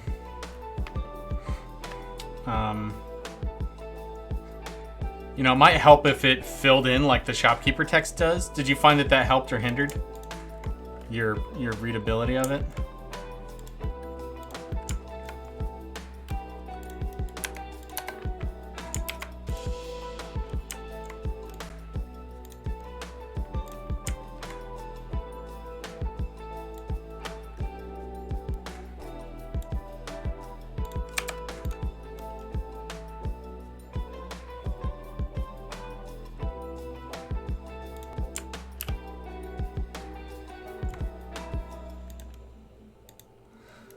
Yeah.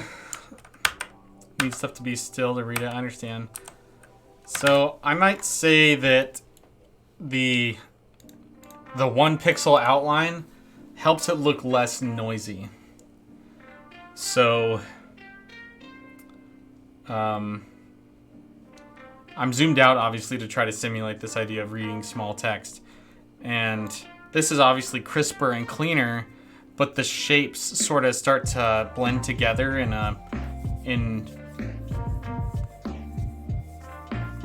it's not an issue because it takes me longer to read than animate. That's really funny. But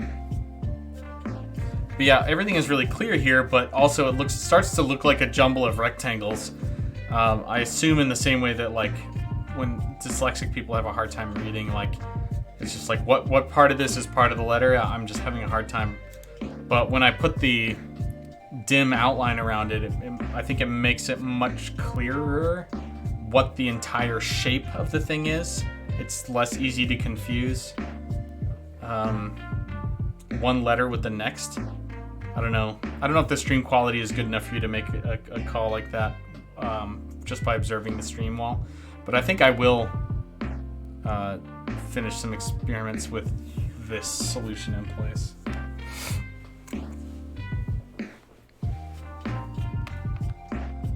Yeah.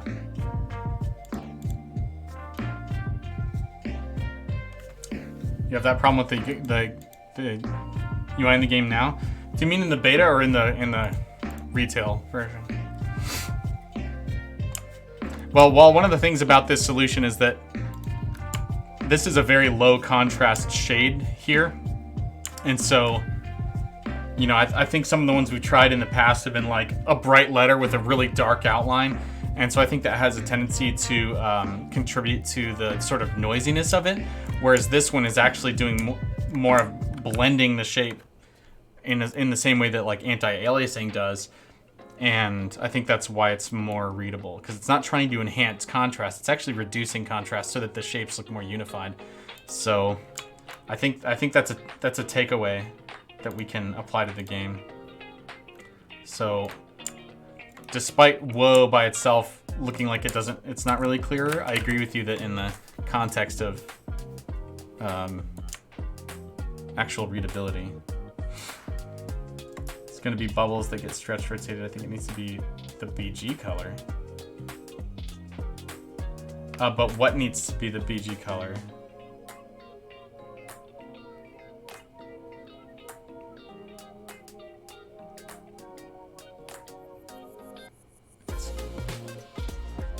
The text needs the backing I chose. Okay. As opposed to naked. Yeah, I agree. But we have the ability to do a stroke in game right now to do that. You just need the color code and you'd be good to go.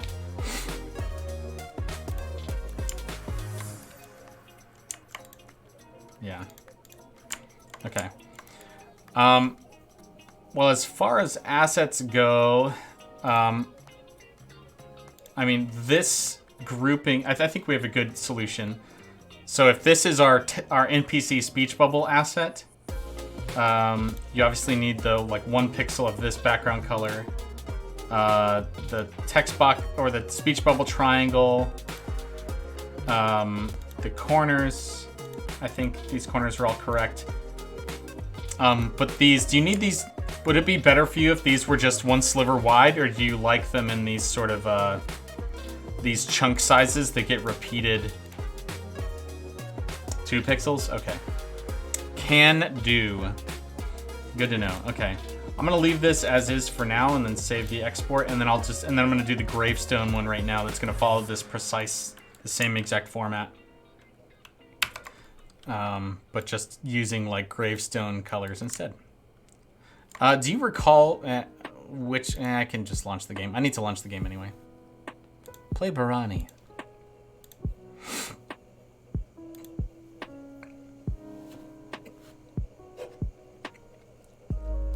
I thought from memory that this was the gravestone we're using, but I wasn't 100% sure. They're very similar.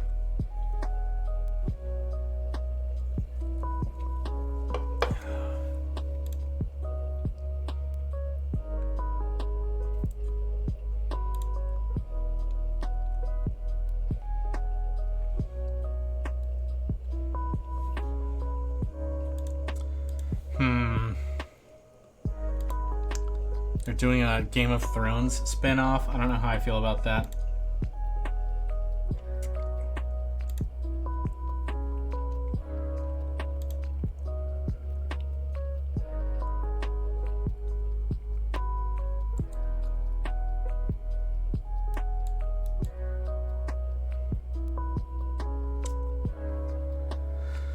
Oh, goodness.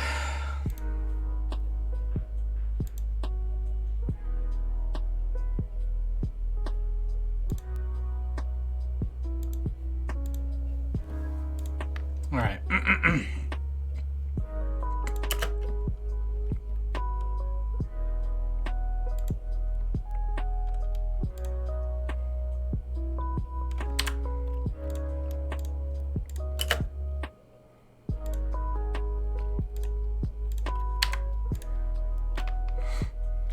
Pokey the Goblin.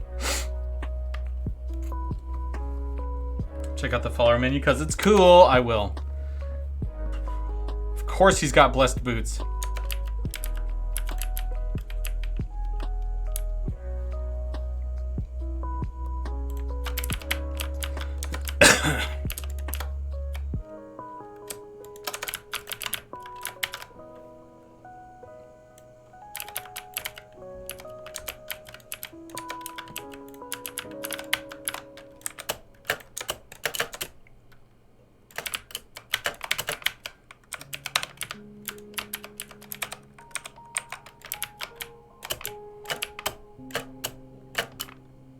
Of course the rat stole my kill.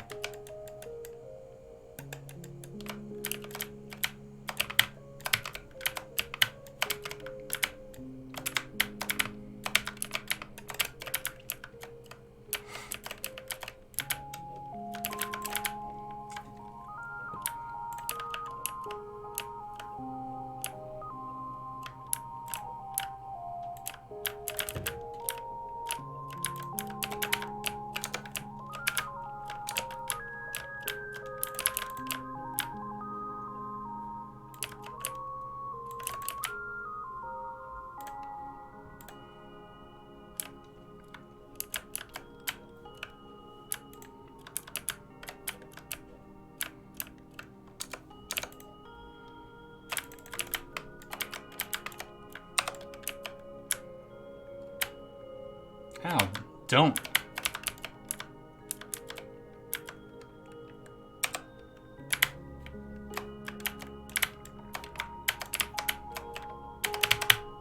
Oh, my staff broke already? Jeez.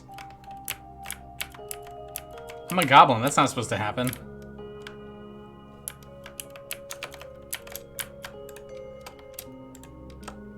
You know what? I'm gonna throw that pie at somebody.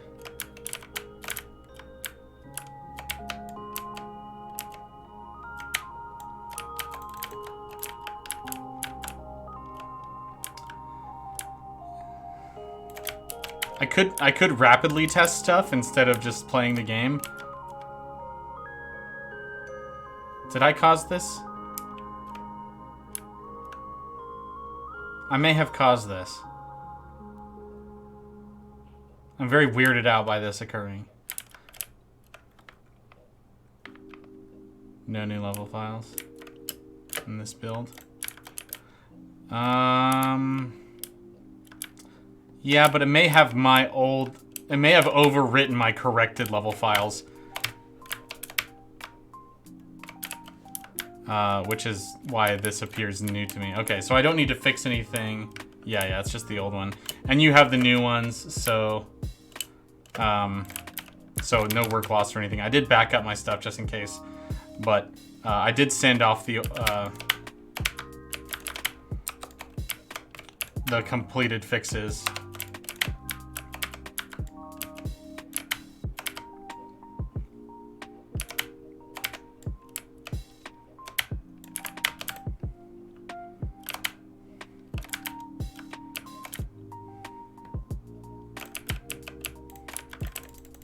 No.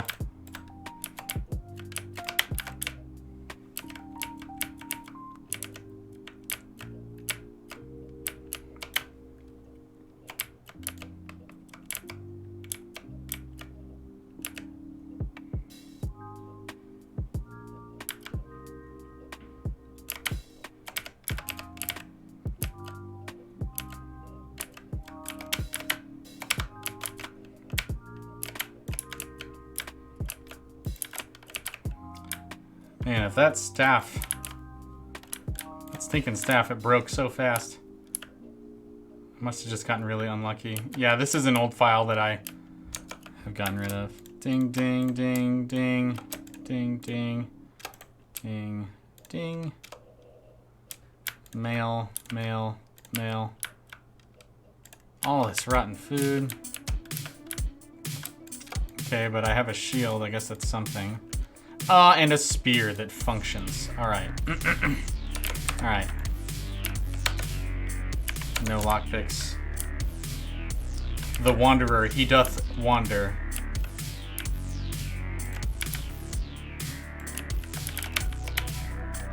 This is also a room I simplified.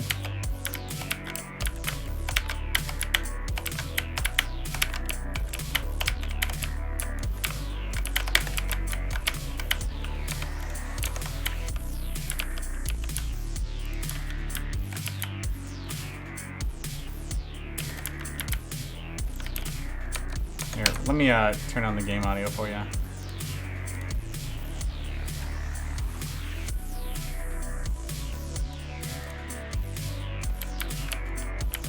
We're playing to stream music instead of game music.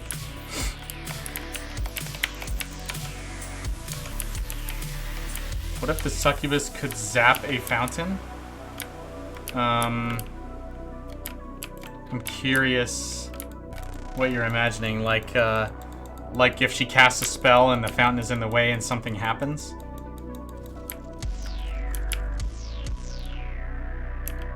Spreads charm in AoE or something. That would be cool. Yeah, honestly, like anything to reduce fountain cheese would be cool because players pretty well know that fountains are. Oh, fun. Yeah, fountains are too cheesable. There's no game audio? Well, it's just quiet. Here, let me turn it up. Gameplay volume.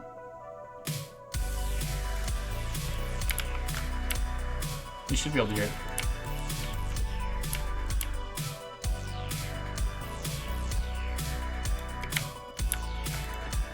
I guess the music is louder than everything else. Yeah, I turned on desktop audio, but the other stuff is just louder. Oh, I didn't save that, did I? Yes.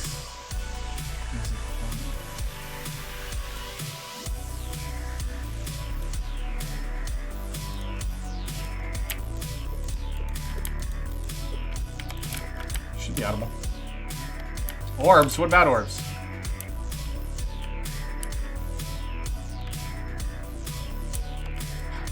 Oh, OBS. Silly me. No, I did turn on desktop audio in OBS. It's just probably too quiet.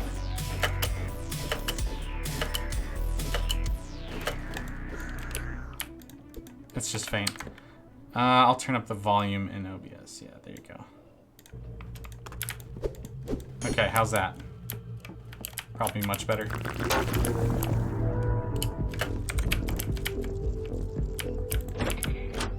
Great. Okay, cool. Thank you. I don't mind. Thanks for letting me know that it wasn't ideal. I appreciate that, guys. I know I was like, oh, but the audio is on, I promise you, but it was too quiet. This guy's hilarious. Funny Bones, just look at him.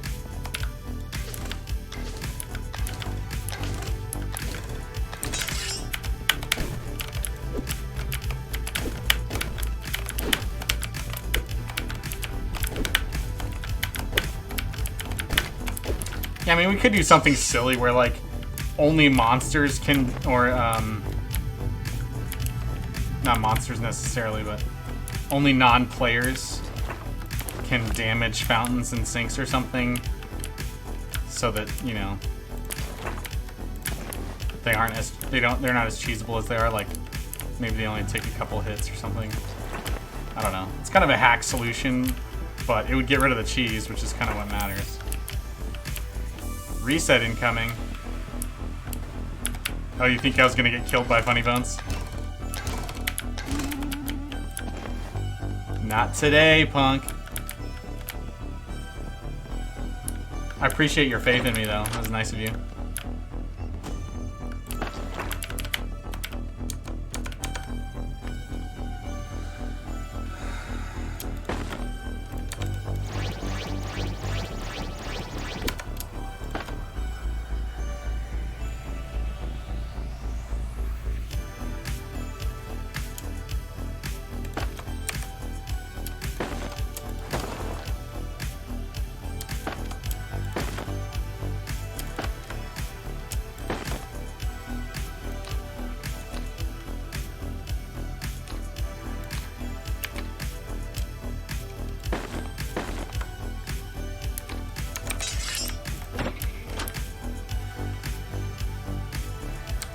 Definitely happened earlier in the week.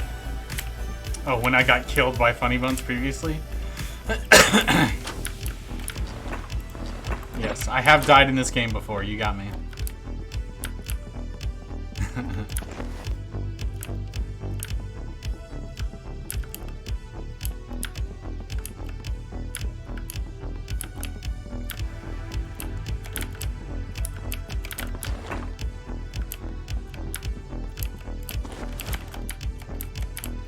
I thought you guys might find it funny. I got a copyright claim on my video from yesterday because I rickrolled the audience for 1 minute. So this morning I trimmed that part of the video out. I mean, I didn't really do it on purpose. It was just the right thing to do in the context. Oh, a Worn Spear. I wasn't expecting that upgrade.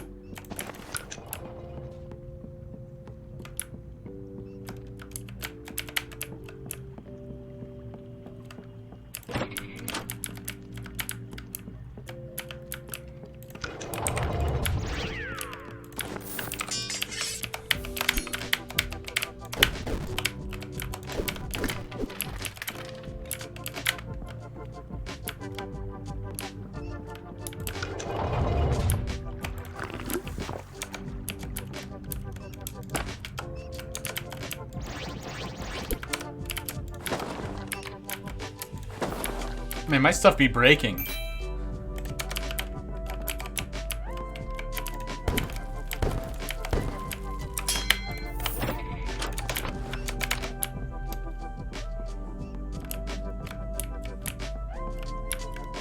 Small sleepsies. Good.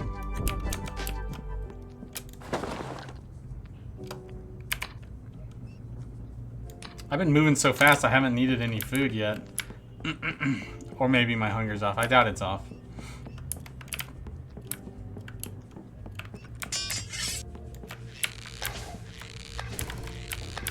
Oh, look how stupid the rat is. What an idiot.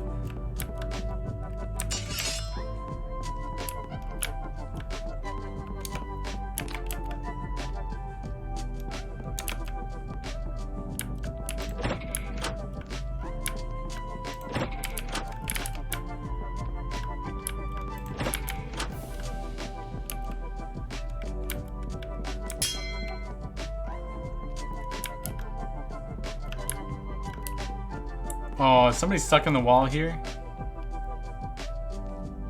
I don't hear anything, so I bet it's a skeleton. I'm gonna leave it alone. It's not worth my pickaxe swipe. Gulag Boteau. You know what I mean? Dig him out! Justice for skeleton!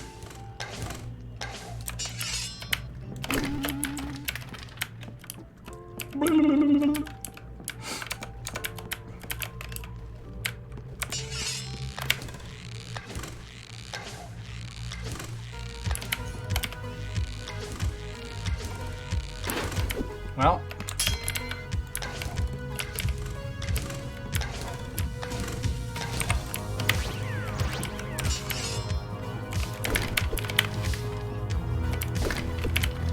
Skills.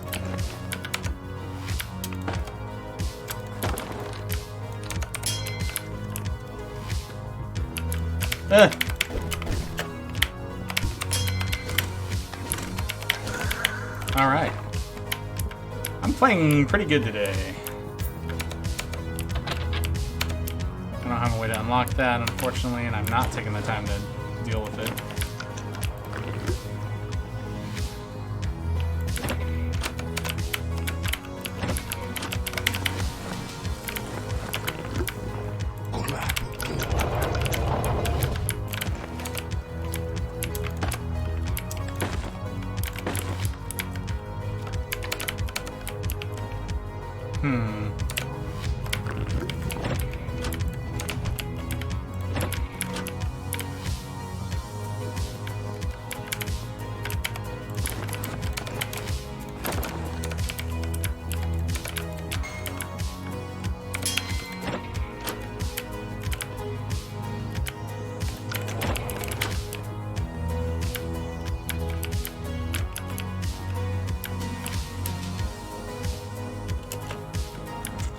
I don't play the Wanderer nearly enough. This is a cool class. IMHO.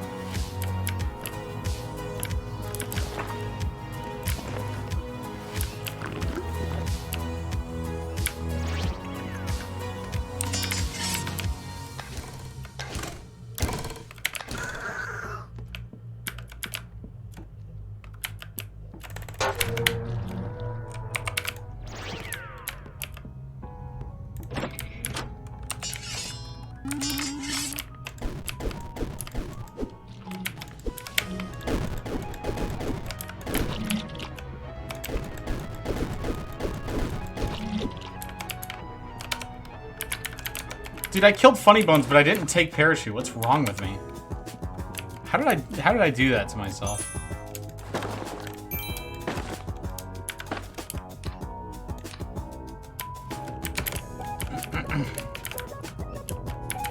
This is a staff shop? No thanks.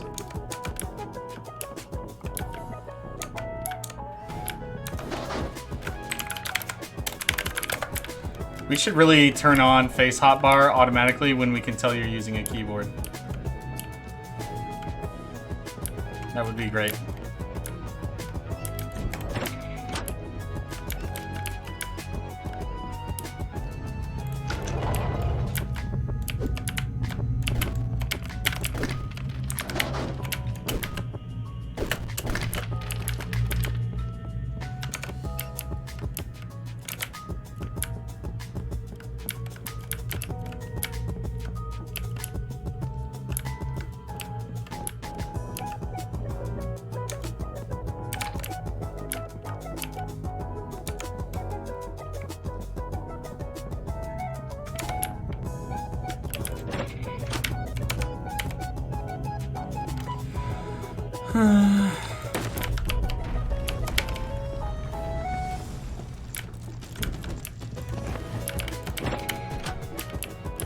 Finally, I'm hungry. Let's wait until I'm really hungry and eat this moldy cheese. This is probably gonna make me barf. 25% chance.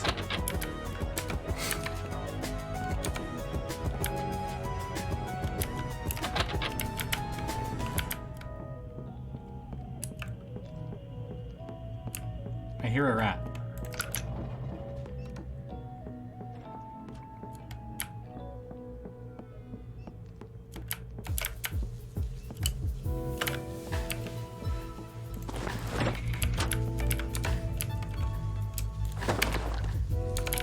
Alright, we're gonna get some followers in here.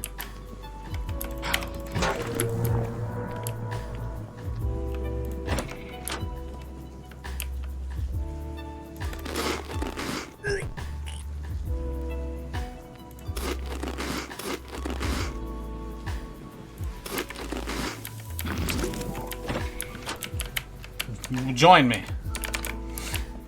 Yo, I've got a towel and tins and a tin opener. OP.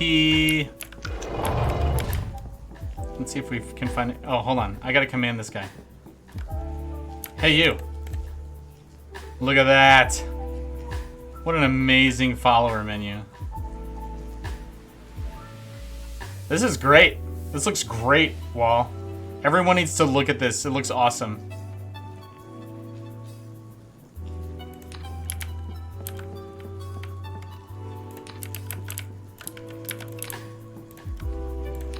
It's freaking great, dude.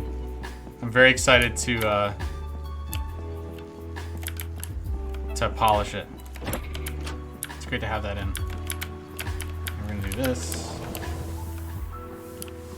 I recruited 2 humans with iron armor on. Bookstore? What am I, some kind of bookatologist? Here, take my mail. I stole it. I can't learn spells. Why do I even bother talking to you? Here, you can come with me. Okay, hold on.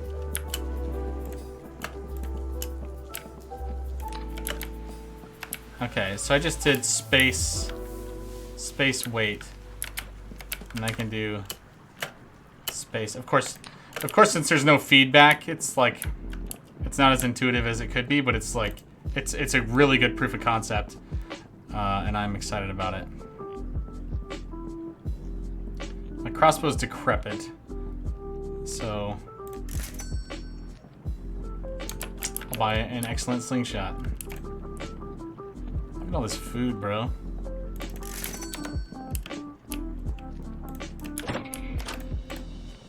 And staffs. I've been having fun using the staff asleep, but I'll sell it.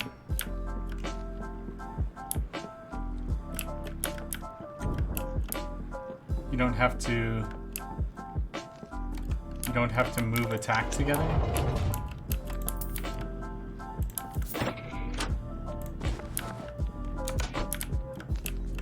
Makes more sense for point target options.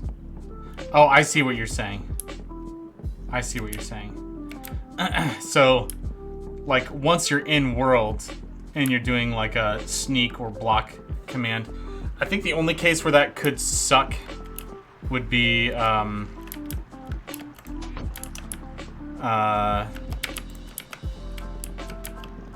let's make all these guys wait in here. Is if you have a spell book in your offhand. And so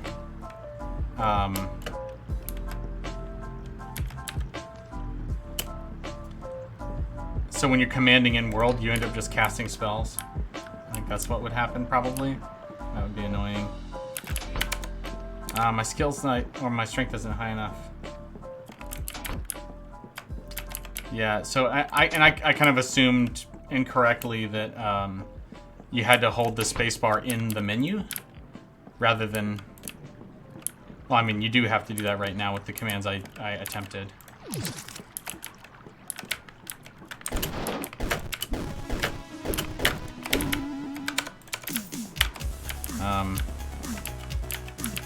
But point being, you know, it works in that menu, and so if you could apply like point to commands, point at, I already went there, like point at commands in the menu instead of in the world to do it all attack, and then you say attack where, then it would make more sense if you didn't have to press space with your spellbook out. I'm sure that you understand what I'm saying. Get him, girl. Well, I saw what I came here to see, but I'm having fun, so I'm gonna keep playing for a little bit.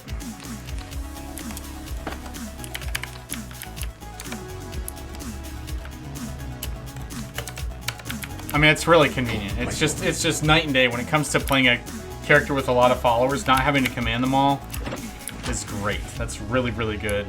Well, nice work. I'm glad you took the opportunity to do that. We obviously have a lot of other crap to do, and so it's like it can be hard to justify changes like these. You know, like, and if I would offer a humble compromise, it would be to put this on a high quality of life wish list, get the absolute necessities done first. And that's just to satisfy the producer inside me that says, hey, why haven't we shipped this update yet? But, I mean, the change is absolutely worth making. Because playing a leader kind of is quite tedious right now, and I think you've dramatically improved it.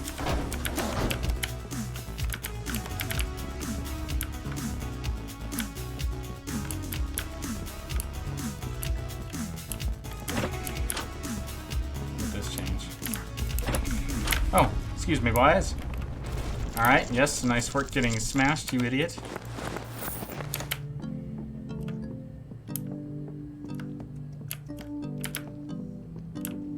Is that a mace? Wow, you almost never find a mace. It must have been a human that dropped it? Oh no, that was the troll that dropped it.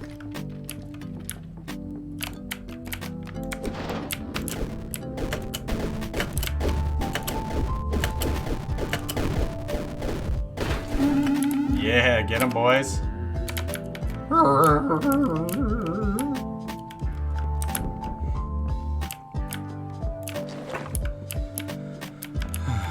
I mean, I could have played a Tinkerer or a Mesmer or even a Warrior and had a much better leadership skill to test all this out with. But no, I had to pick. Hey guys, I have an idea. Come and hang out next to this human and just like, I'll wait here. Reckon it's worth Tinker Power all off. Yeah, I mean, I would say wherever we can do an all, we should. Just because if the player doesn't want to do the all command, nobody's making them.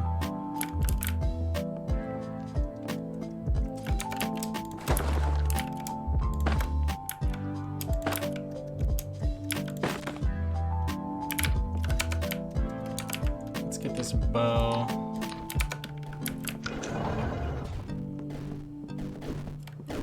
She didn't last long. Loser!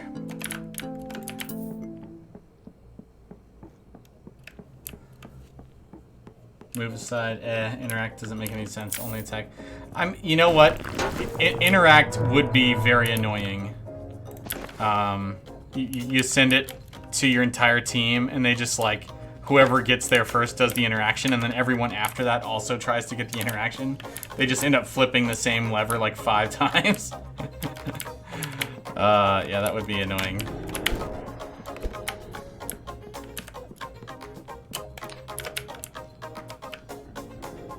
Yeah, Imagine 8 is exactly, yeah, exactly. I need help, somebody kill this ghoul, I can't handle it myself. He said, lying. Yes, come, slay the ghoul. Ha ha ha! That's my boy. Oh, a blessed mirror, for goodness sakes.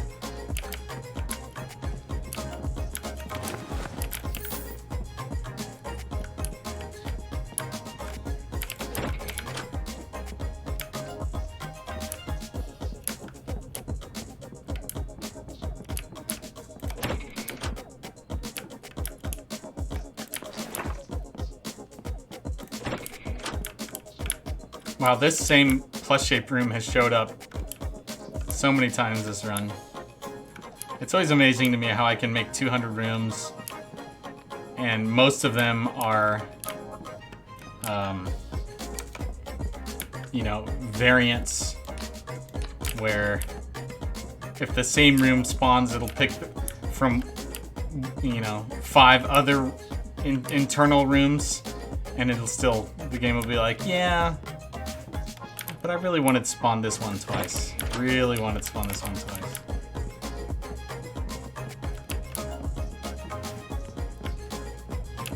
Yeah, really good point about interact. I mean, attack makes lots of sense. So I don't know how you distinguish between... I guess you could allow the player to attempt to issue the interact all command, but then once it detects that you've selected somebody that can only be interacted with and not attacked, then it would just issue it to the first follower in the list or something. Or issue the rest of them a move command instead of an interact command or something. I mean, those are special cases, I feel like, but I don't know how else you handle that. Give myself leader skill to see what it does currently. Okay. I mean, you're right, I don't know what it does currently.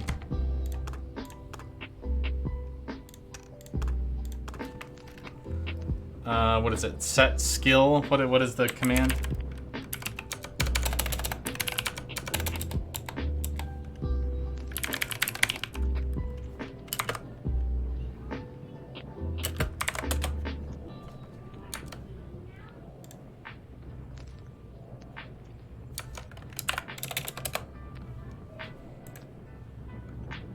Oh yeah, I need to replace this.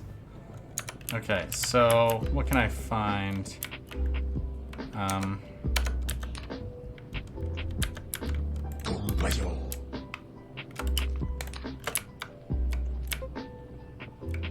Yeah, it just does one guy. Oh, but I didn't do... Hold on.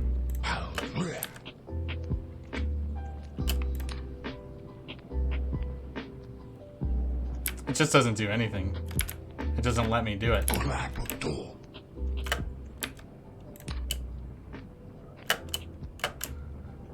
That's funny, it just says space. Yeah, it just doesn't do anything. It's like I'm canceling the command.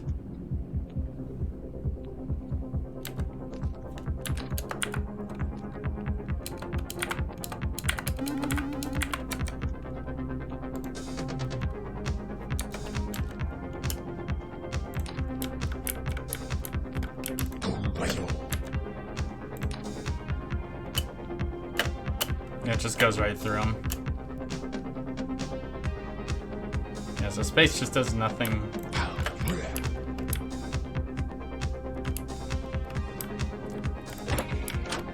Max leader. I'm now a legend leader.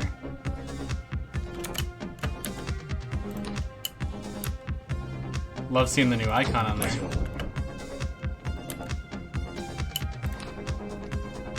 Yeah, I can't make them attack each other. Which you definitely want to be able to command all to attack.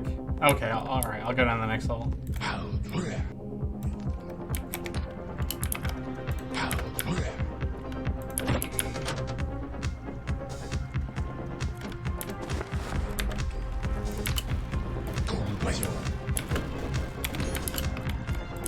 Yeah, I can't make him attack the goblin. They're not responding at all. But I can command him one at a time.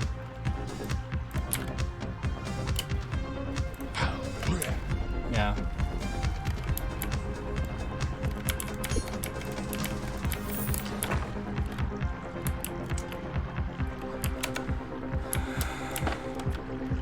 Well, regardless, it's still way better than it was. I guess like a move all command is effectively the same thing as an all attack command if you're moving them to the same enemy. So even if it was like only all wait and all follow, it would still be a great add to the game. I think the things that would be nice to have alls on them that I've been talking about are nitpicks. Move 2 works, yeah. Okay. So let's... Well, I lost a follower.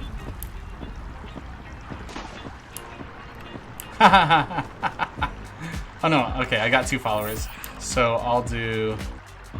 Move 2. Beautiful. Love it. That's great. It's freaking great, dude. Okay. Well, because I cheated, I don't care about this run anymore.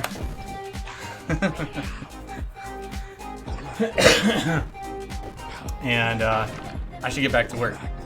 Okay, so this is the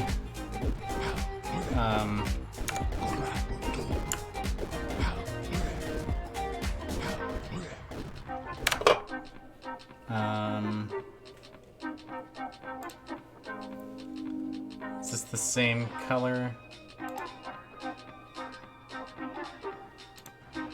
I think that is the same one. Okay, so I have the right gravestone up. So I wanted to see the follower stuff, and I wanted to refer to this gravestone, which is why I opened the game in the first place. This one looks a little grayer, like not quite as purpley.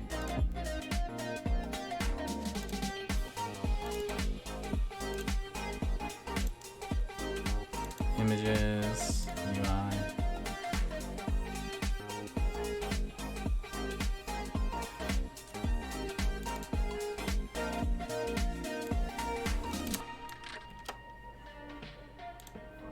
Yeah, I think this is the one.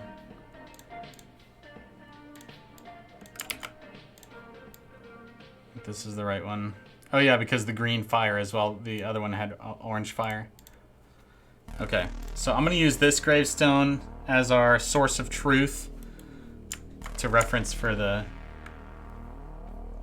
You know, I only tested with a tinkering kit in my hand, not a shield. Oh, interesting.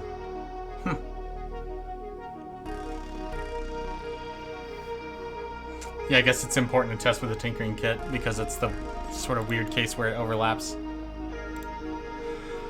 Alright, we are at about 3 hours in the stream. I'm going to take another quick potty break here. Get some more water, maybe grab a little snack. And then we're going to work on the in-world bubble for graves. We got this one for speech bubbles already. Yeah, something like that is good reference. And then, you know, I know that we kind of have a plan for new signs. Meet later. Oh, so according to the chat wall, you know, Sheridan was going to spend the evening with his wife because it's her birthday. But you and me can meet if it would be productive for us to hang out and polish through a few tasks together. Or if you just want to talk over some ideas, like with the skills menu or anything like that. Your call. Your call. I already confirmed that I would be happy to cancel the meeting.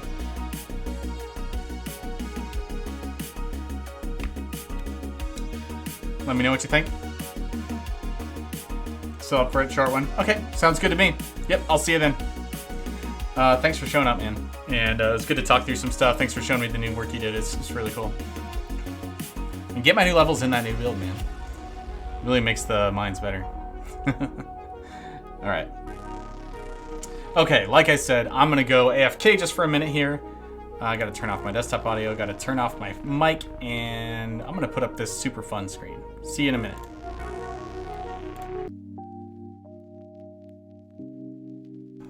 All right, folks, I'm back. Just hung out with the wife for a minute, caught up, see what's going on. So let's get back to work. I haven't turned off my mic like this whole stream. I've been almost exclusively talking with y'all, and I suppose that's for the best. We went through some tedious tasks earlier, and it's probably the only thing keeping it engaging at all is that somebody's talking about it. So let's close this. I kept this book open because this is we're using this for other text display, so it seemed like a good reference, but I don't think I'm actually going to use it. I don't think there's anything on my to-do today that would warrant using this, so I'm just going to go ahead and close that. This was a useful text reference, but that's duplicated already with this whoa, so I can close that as well. We'll call this bubble text. No, NPC text. And then we're gonna make a new bubble based on these colors, right? So let's steal maybe this as our main, oh my gosh. Rasterize. When I select the eyedropper, I want it to change the color of the layer I have. No, I want to sample a color. That's what the eyedropper's for. Okay, so we'll choose this and this. And we're gonna say,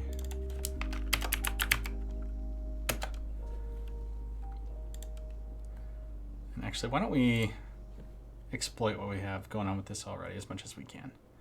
All right, I'm gonna go on mic off so I can actually listen to some of these videos I have queued up for myself. But feel free to chime in and chat whenever you like. It's always good to see folks hanging around. Yeah, and I'll export all these like speech bubble assets at the end of the workday, I guess.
All right, cheers, Hank. Thanks for hanging out as always. Hope you had a good time today.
Okay, so as you can see, I basically just flattened out the bottom of the speech bubble to make it look like a headstone, which is the initial idea that I pitched for this. I was confident that this would work and it would be convincing as sort of a looking like a gravestone, and I think it does. I think it works. So yeah, I just gotta sort of detail it out and put it into its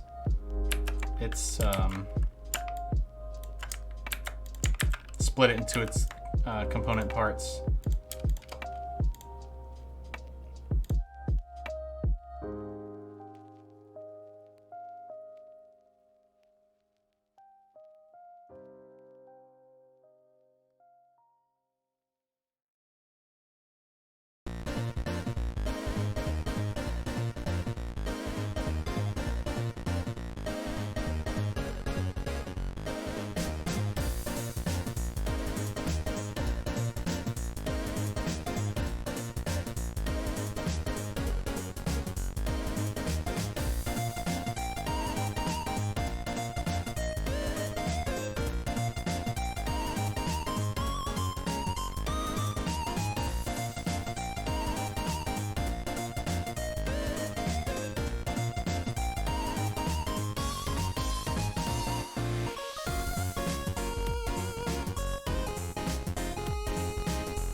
Yeah, Garv, I'll basically duplicate that. I'm just trying to get the look of the gravestone down first. I mean, if you're concerned about, is this too low contrast? I mean, it might be. I could brighten the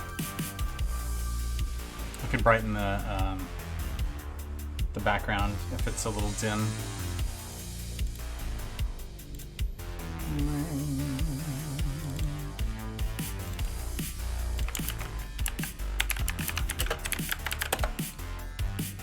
I have to find the longest grave. They're all pretty short. Maybe the longest is "Here lies the body of Blake, hit the gas instead of the brake." "Here lies the proto-Pegasus, had a potato stuck in his exhaust pipe." That one might be the longest. Is it for when an NPC dies? No. No, this is when you, like when you go up to a gravestone and click on it. So instead of having, you know, a log text, you'll see in-world text, and you can look at it as long as you want to until you walk away. That's sort of the whole premise. Here lies the potato Pegasus.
Yeah, I think it's all right, especially with the larger background. You can see how bright that gray is. I mean, it could be, in theory, brighter, but this is the longest gravestone in the game, as far as I can tell. So I think this is probably all right.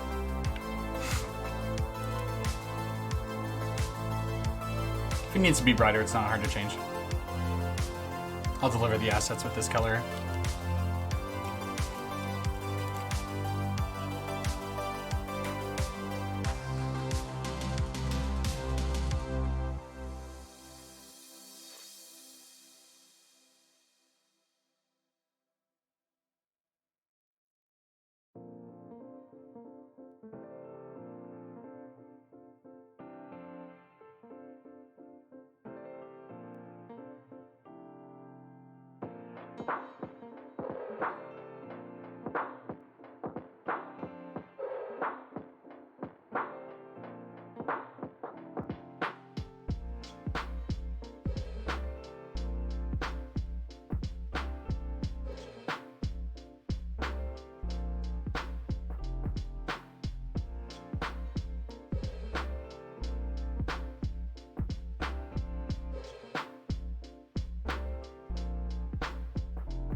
think I'll do one more that's just a pure rectangle for signs.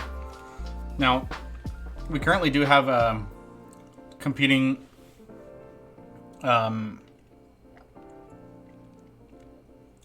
shop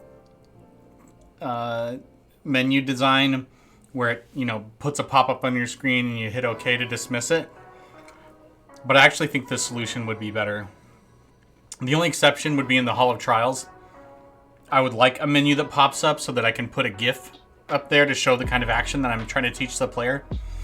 But without that, all it does is interrupt the gameplay and force you to like close out of a menu before you can leave again. So I'm gonna go ahead and make a signed version of this. It'll be wood, and so it will be sort of dark like this one. But I think that's probably bright enough. So we'll call this grave, and it'll have rectangular edges on all sides. What's my favorite true crime channel? I think Mr. Ballin, honestly. I really like that chapter as well. And that chapter is almost exclusively focused on true crime stories. But lately I've felt compared to like, yeah, I like him. I think what I like most about Mr. Ballin is that he really cares about making sure that the story is delivered in a narrative order that sort of strings you along as possible before revealing what happened. And so there's more of like a sense of mystery when you get to the reveal. Whereas I do kind of feel like in that chapter, Mike just kind of, he's kind of tells it like it is. And he's got a good sense of humor. But the way that Mr. Ballin delivers, he always sounds like really compassionate and like that it hurts him to tell these stories of people being killed in horrible ways. And he also likes to talk about like things that happen to people in nature, or like his series of people that go places that you're not supposed to go, and so people end up dying like that. And he always delivers the story with a lot of suspense, but also a lot of compassion, and it's just a good mix. But yeah, I just watched a video with Mr. Ballin where he talked about that he started the Mr. Ballin Foundation to like send money to families who were hurt by these kinds of accidental deaths, which is just really cool.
I just realized I probably can't put this cool plank background on there. Yeah, this is nice. I like the rock. Oh, sorry about that freezing of the video. Love to watch Rob Dyke when he used to make videos. Oh, I wasn't familiar with him. Yeah, this is nice rock. This is called Ice and Flames. Who is it by, though?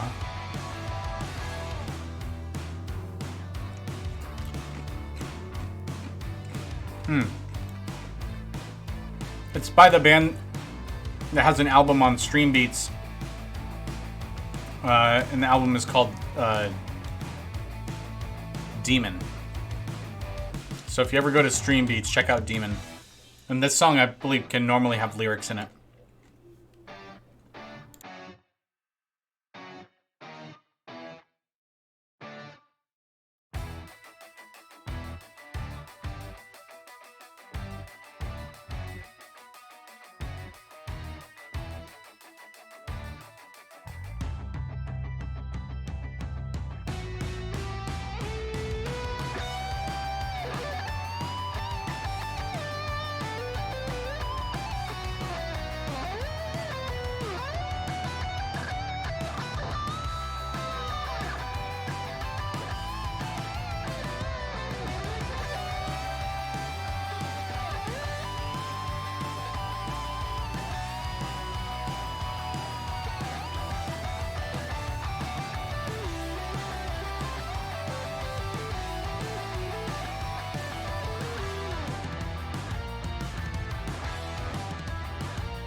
Have you seen some of the true crime documentaries on Netflix? They're really good. I watched all of Forensic Files. I'm not sure how many of the other ones I've watched. My wife and I have watched through all of Forensic Files, and we enjoyed it.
think that looks suitably sign-like. It took me some time to get the right shape because I can't. I want the middle to be stretchable. Actually, now that I think about it, the sides can't really have any detail on the middle either. I can only do the four corners and get any detail on them. That's okay. That's okay. Really like Sons of Sam and the Night Stalker. Well, I haven't seen those, so I will take those as recommendations, Garvin. Sounds good.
Yeah, that's a good loading screen. I think that's Sheridan's favorite loading screen.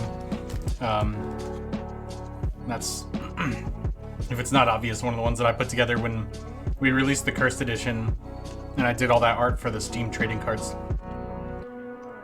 But yeah, it was never displayed anywhere in game, so now it's a loading screen, which is cool. Very happy to see it have a life in the game now.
Hey, what's up, listener?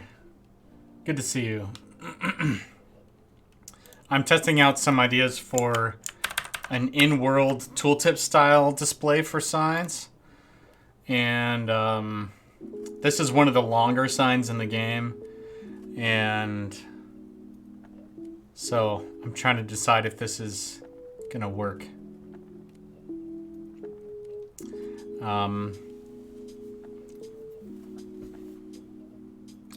Yeah, I mean, I'd prefer it maybe if it was formatted differently, like a little wider than it is tall, because it's extremely tall right now.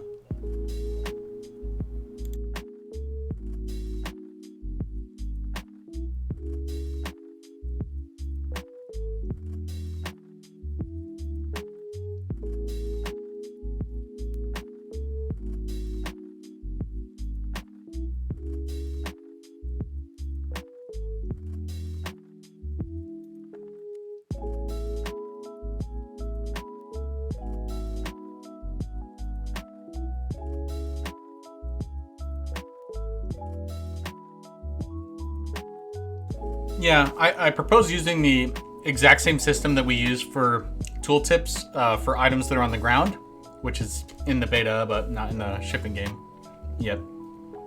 And just use different styles of windows and then just put text in there. That way you're not having to look at the log, which can spam with a lot of other stuff. And you can just have the tooltip stay up as long as you're close to that element, so that you're not having to click it over and over again if it's a long sign or whatever. And I think that that will be way better.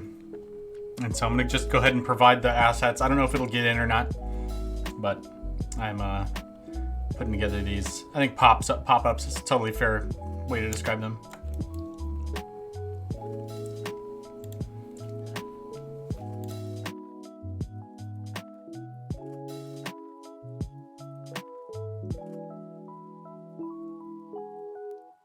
Good. Yeah, glad you think so. Always good to see you around, by the way, listener. I appreciate all the effort you've put into modding the game and stuff, and it's nice to see you still sticking around.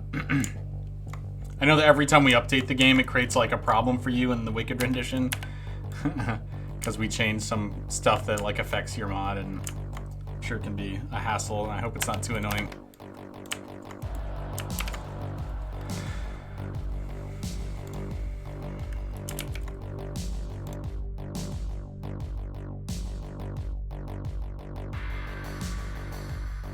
Good, happy to hear that.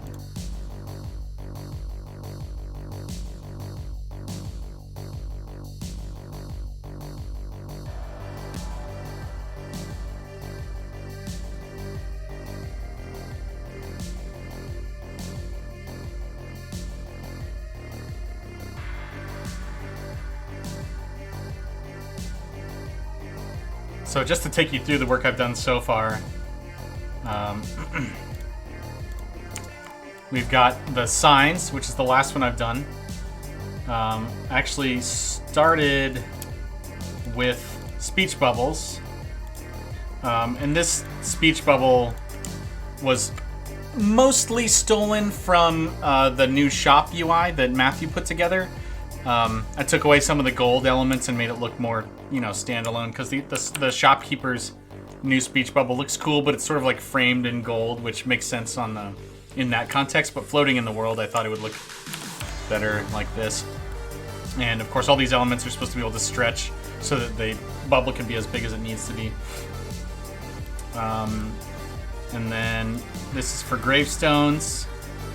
So when you see, here lies Johnny Yeast, forgive me for not rising, it'll be in one of these. And then the last source of like in-world text, like speech bubble style text, would be the sign. So, I mean, we have other things in the world that when you click on them, it gives you descriptive text.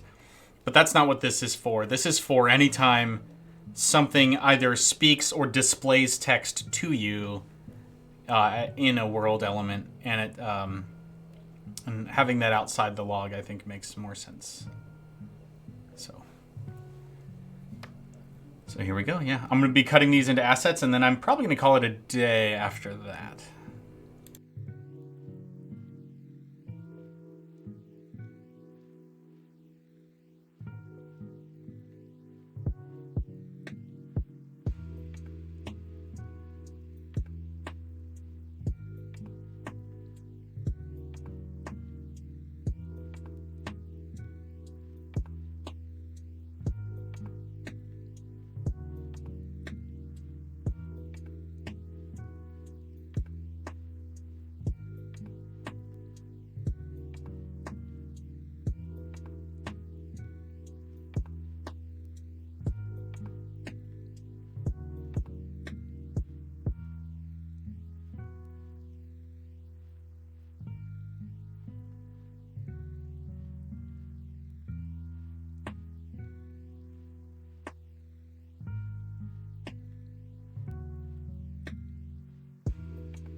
All right, it's all split up, and now I just got to save them into little files. I'll have to come up with a pretty good naming scheme so this can go quickly and be easy to work with for our programmers here.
Today, I was thinking about editing the cutscenes in the game, and I was wondering if the way they work will change in the future.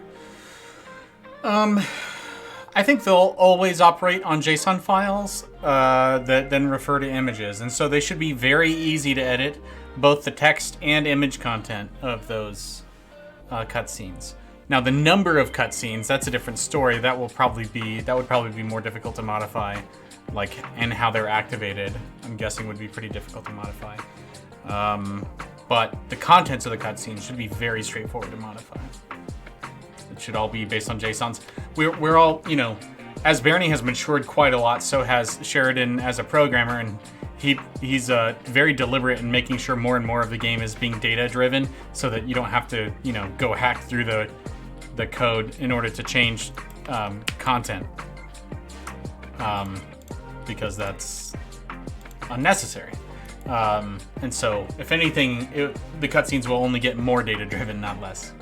I hope that helps answer the question.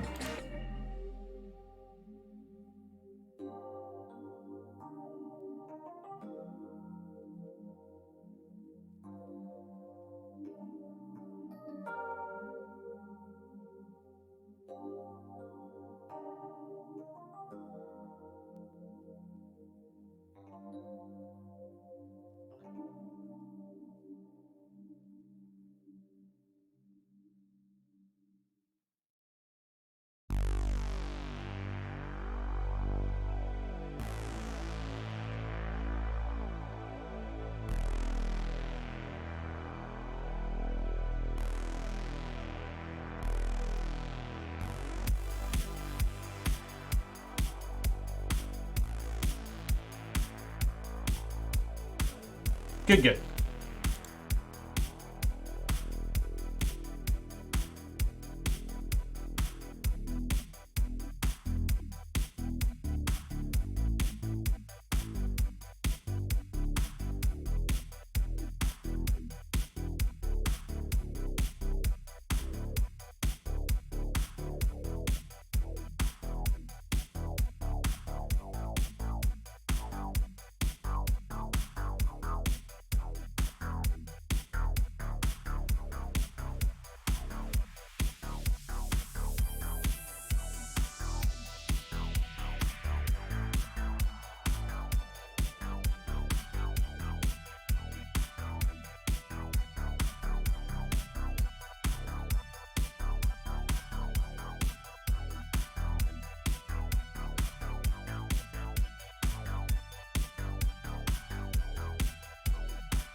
Okay, it might seem kind of silly to look at, but what I've done here is I've made a layered file for each tile chunk of the of these bubbles that are unique, and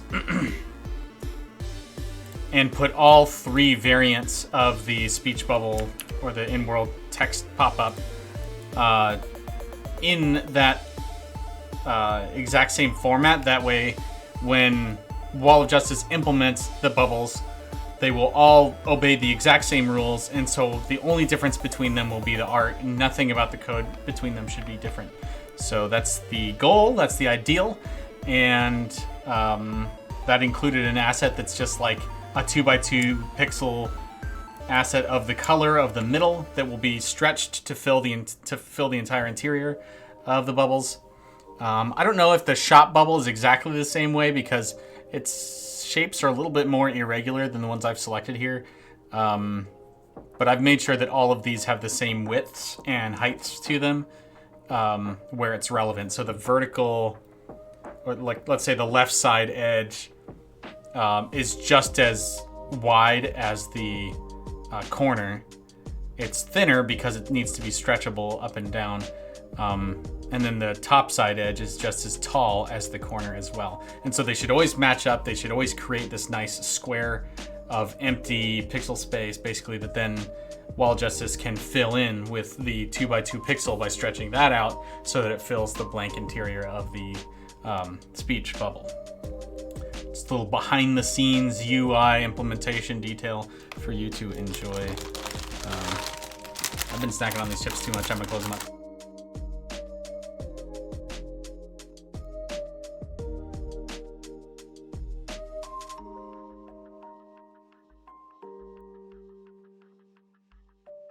All right, so now I'm going to go through the process of naming them all, and because they're all in the same files, they'll all obey the same naming convention, but they will have different, like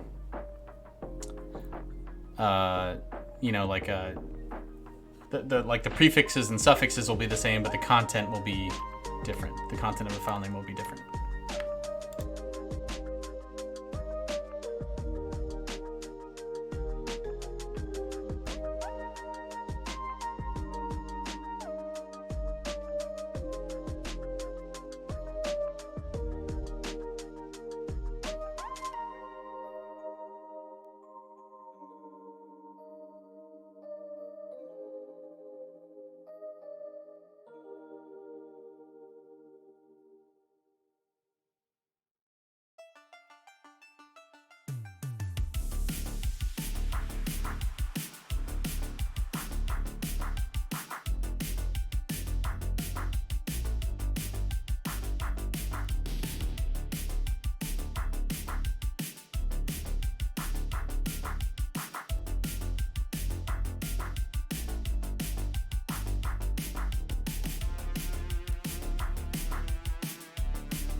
Welcome back, Penguin. I'm finished splitting apart the text bubble assets.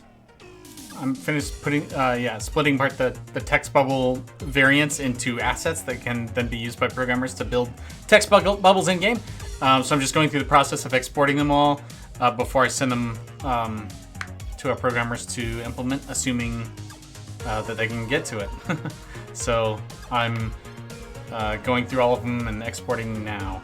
And this, if you can't tell, is the left side of a sign, and it stretches out to be however tall it needs to be is the idea.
All right. Well, that is what a full set of assets for 3 different text bubble boxes that can be stretched to any desired size looks like. Let's look at the icons. What? Small icons? Medium icons? So they're not much to look at on their own, but once they're all put together in the game, they'll look like little speech bubbles. And for anybody who missed it, this is what they look like. This is NPC speech bubbles, grave speech bubbles, and sign speech bubbles. So there we have it. Anything else to handle last second? It's after 5. I think it's a good time for me to call it. I want to take a second to thank everyone for coming and hanging out with me today. I really appreciate it. I've had some fun. We worked on notifications this morning. We did a little bit of notification, grind work on, or just like cleanup work to make sure we had the right assets in the right order. And then we built these signs. Did we do anything else today? I feel like that's kind of the summary of it. I showed off some other kinds of assets. We tested out text. We did a little bit of a play test so that I could see the command menus in action. And now, probably tomorrow, I will be able to spend some time polishing those. Going back to the command menus. Wall Justice has done a great job on implementing those. They look awesome, and they work great. And so I'm excited to make them so they all are visually polished as they need to be. So, but yeah, that's it. Thanks so much. Appreciate you as always. Be kind to others, and you might as well be kind to yourself too. Love y'all. Cheers. Thank you.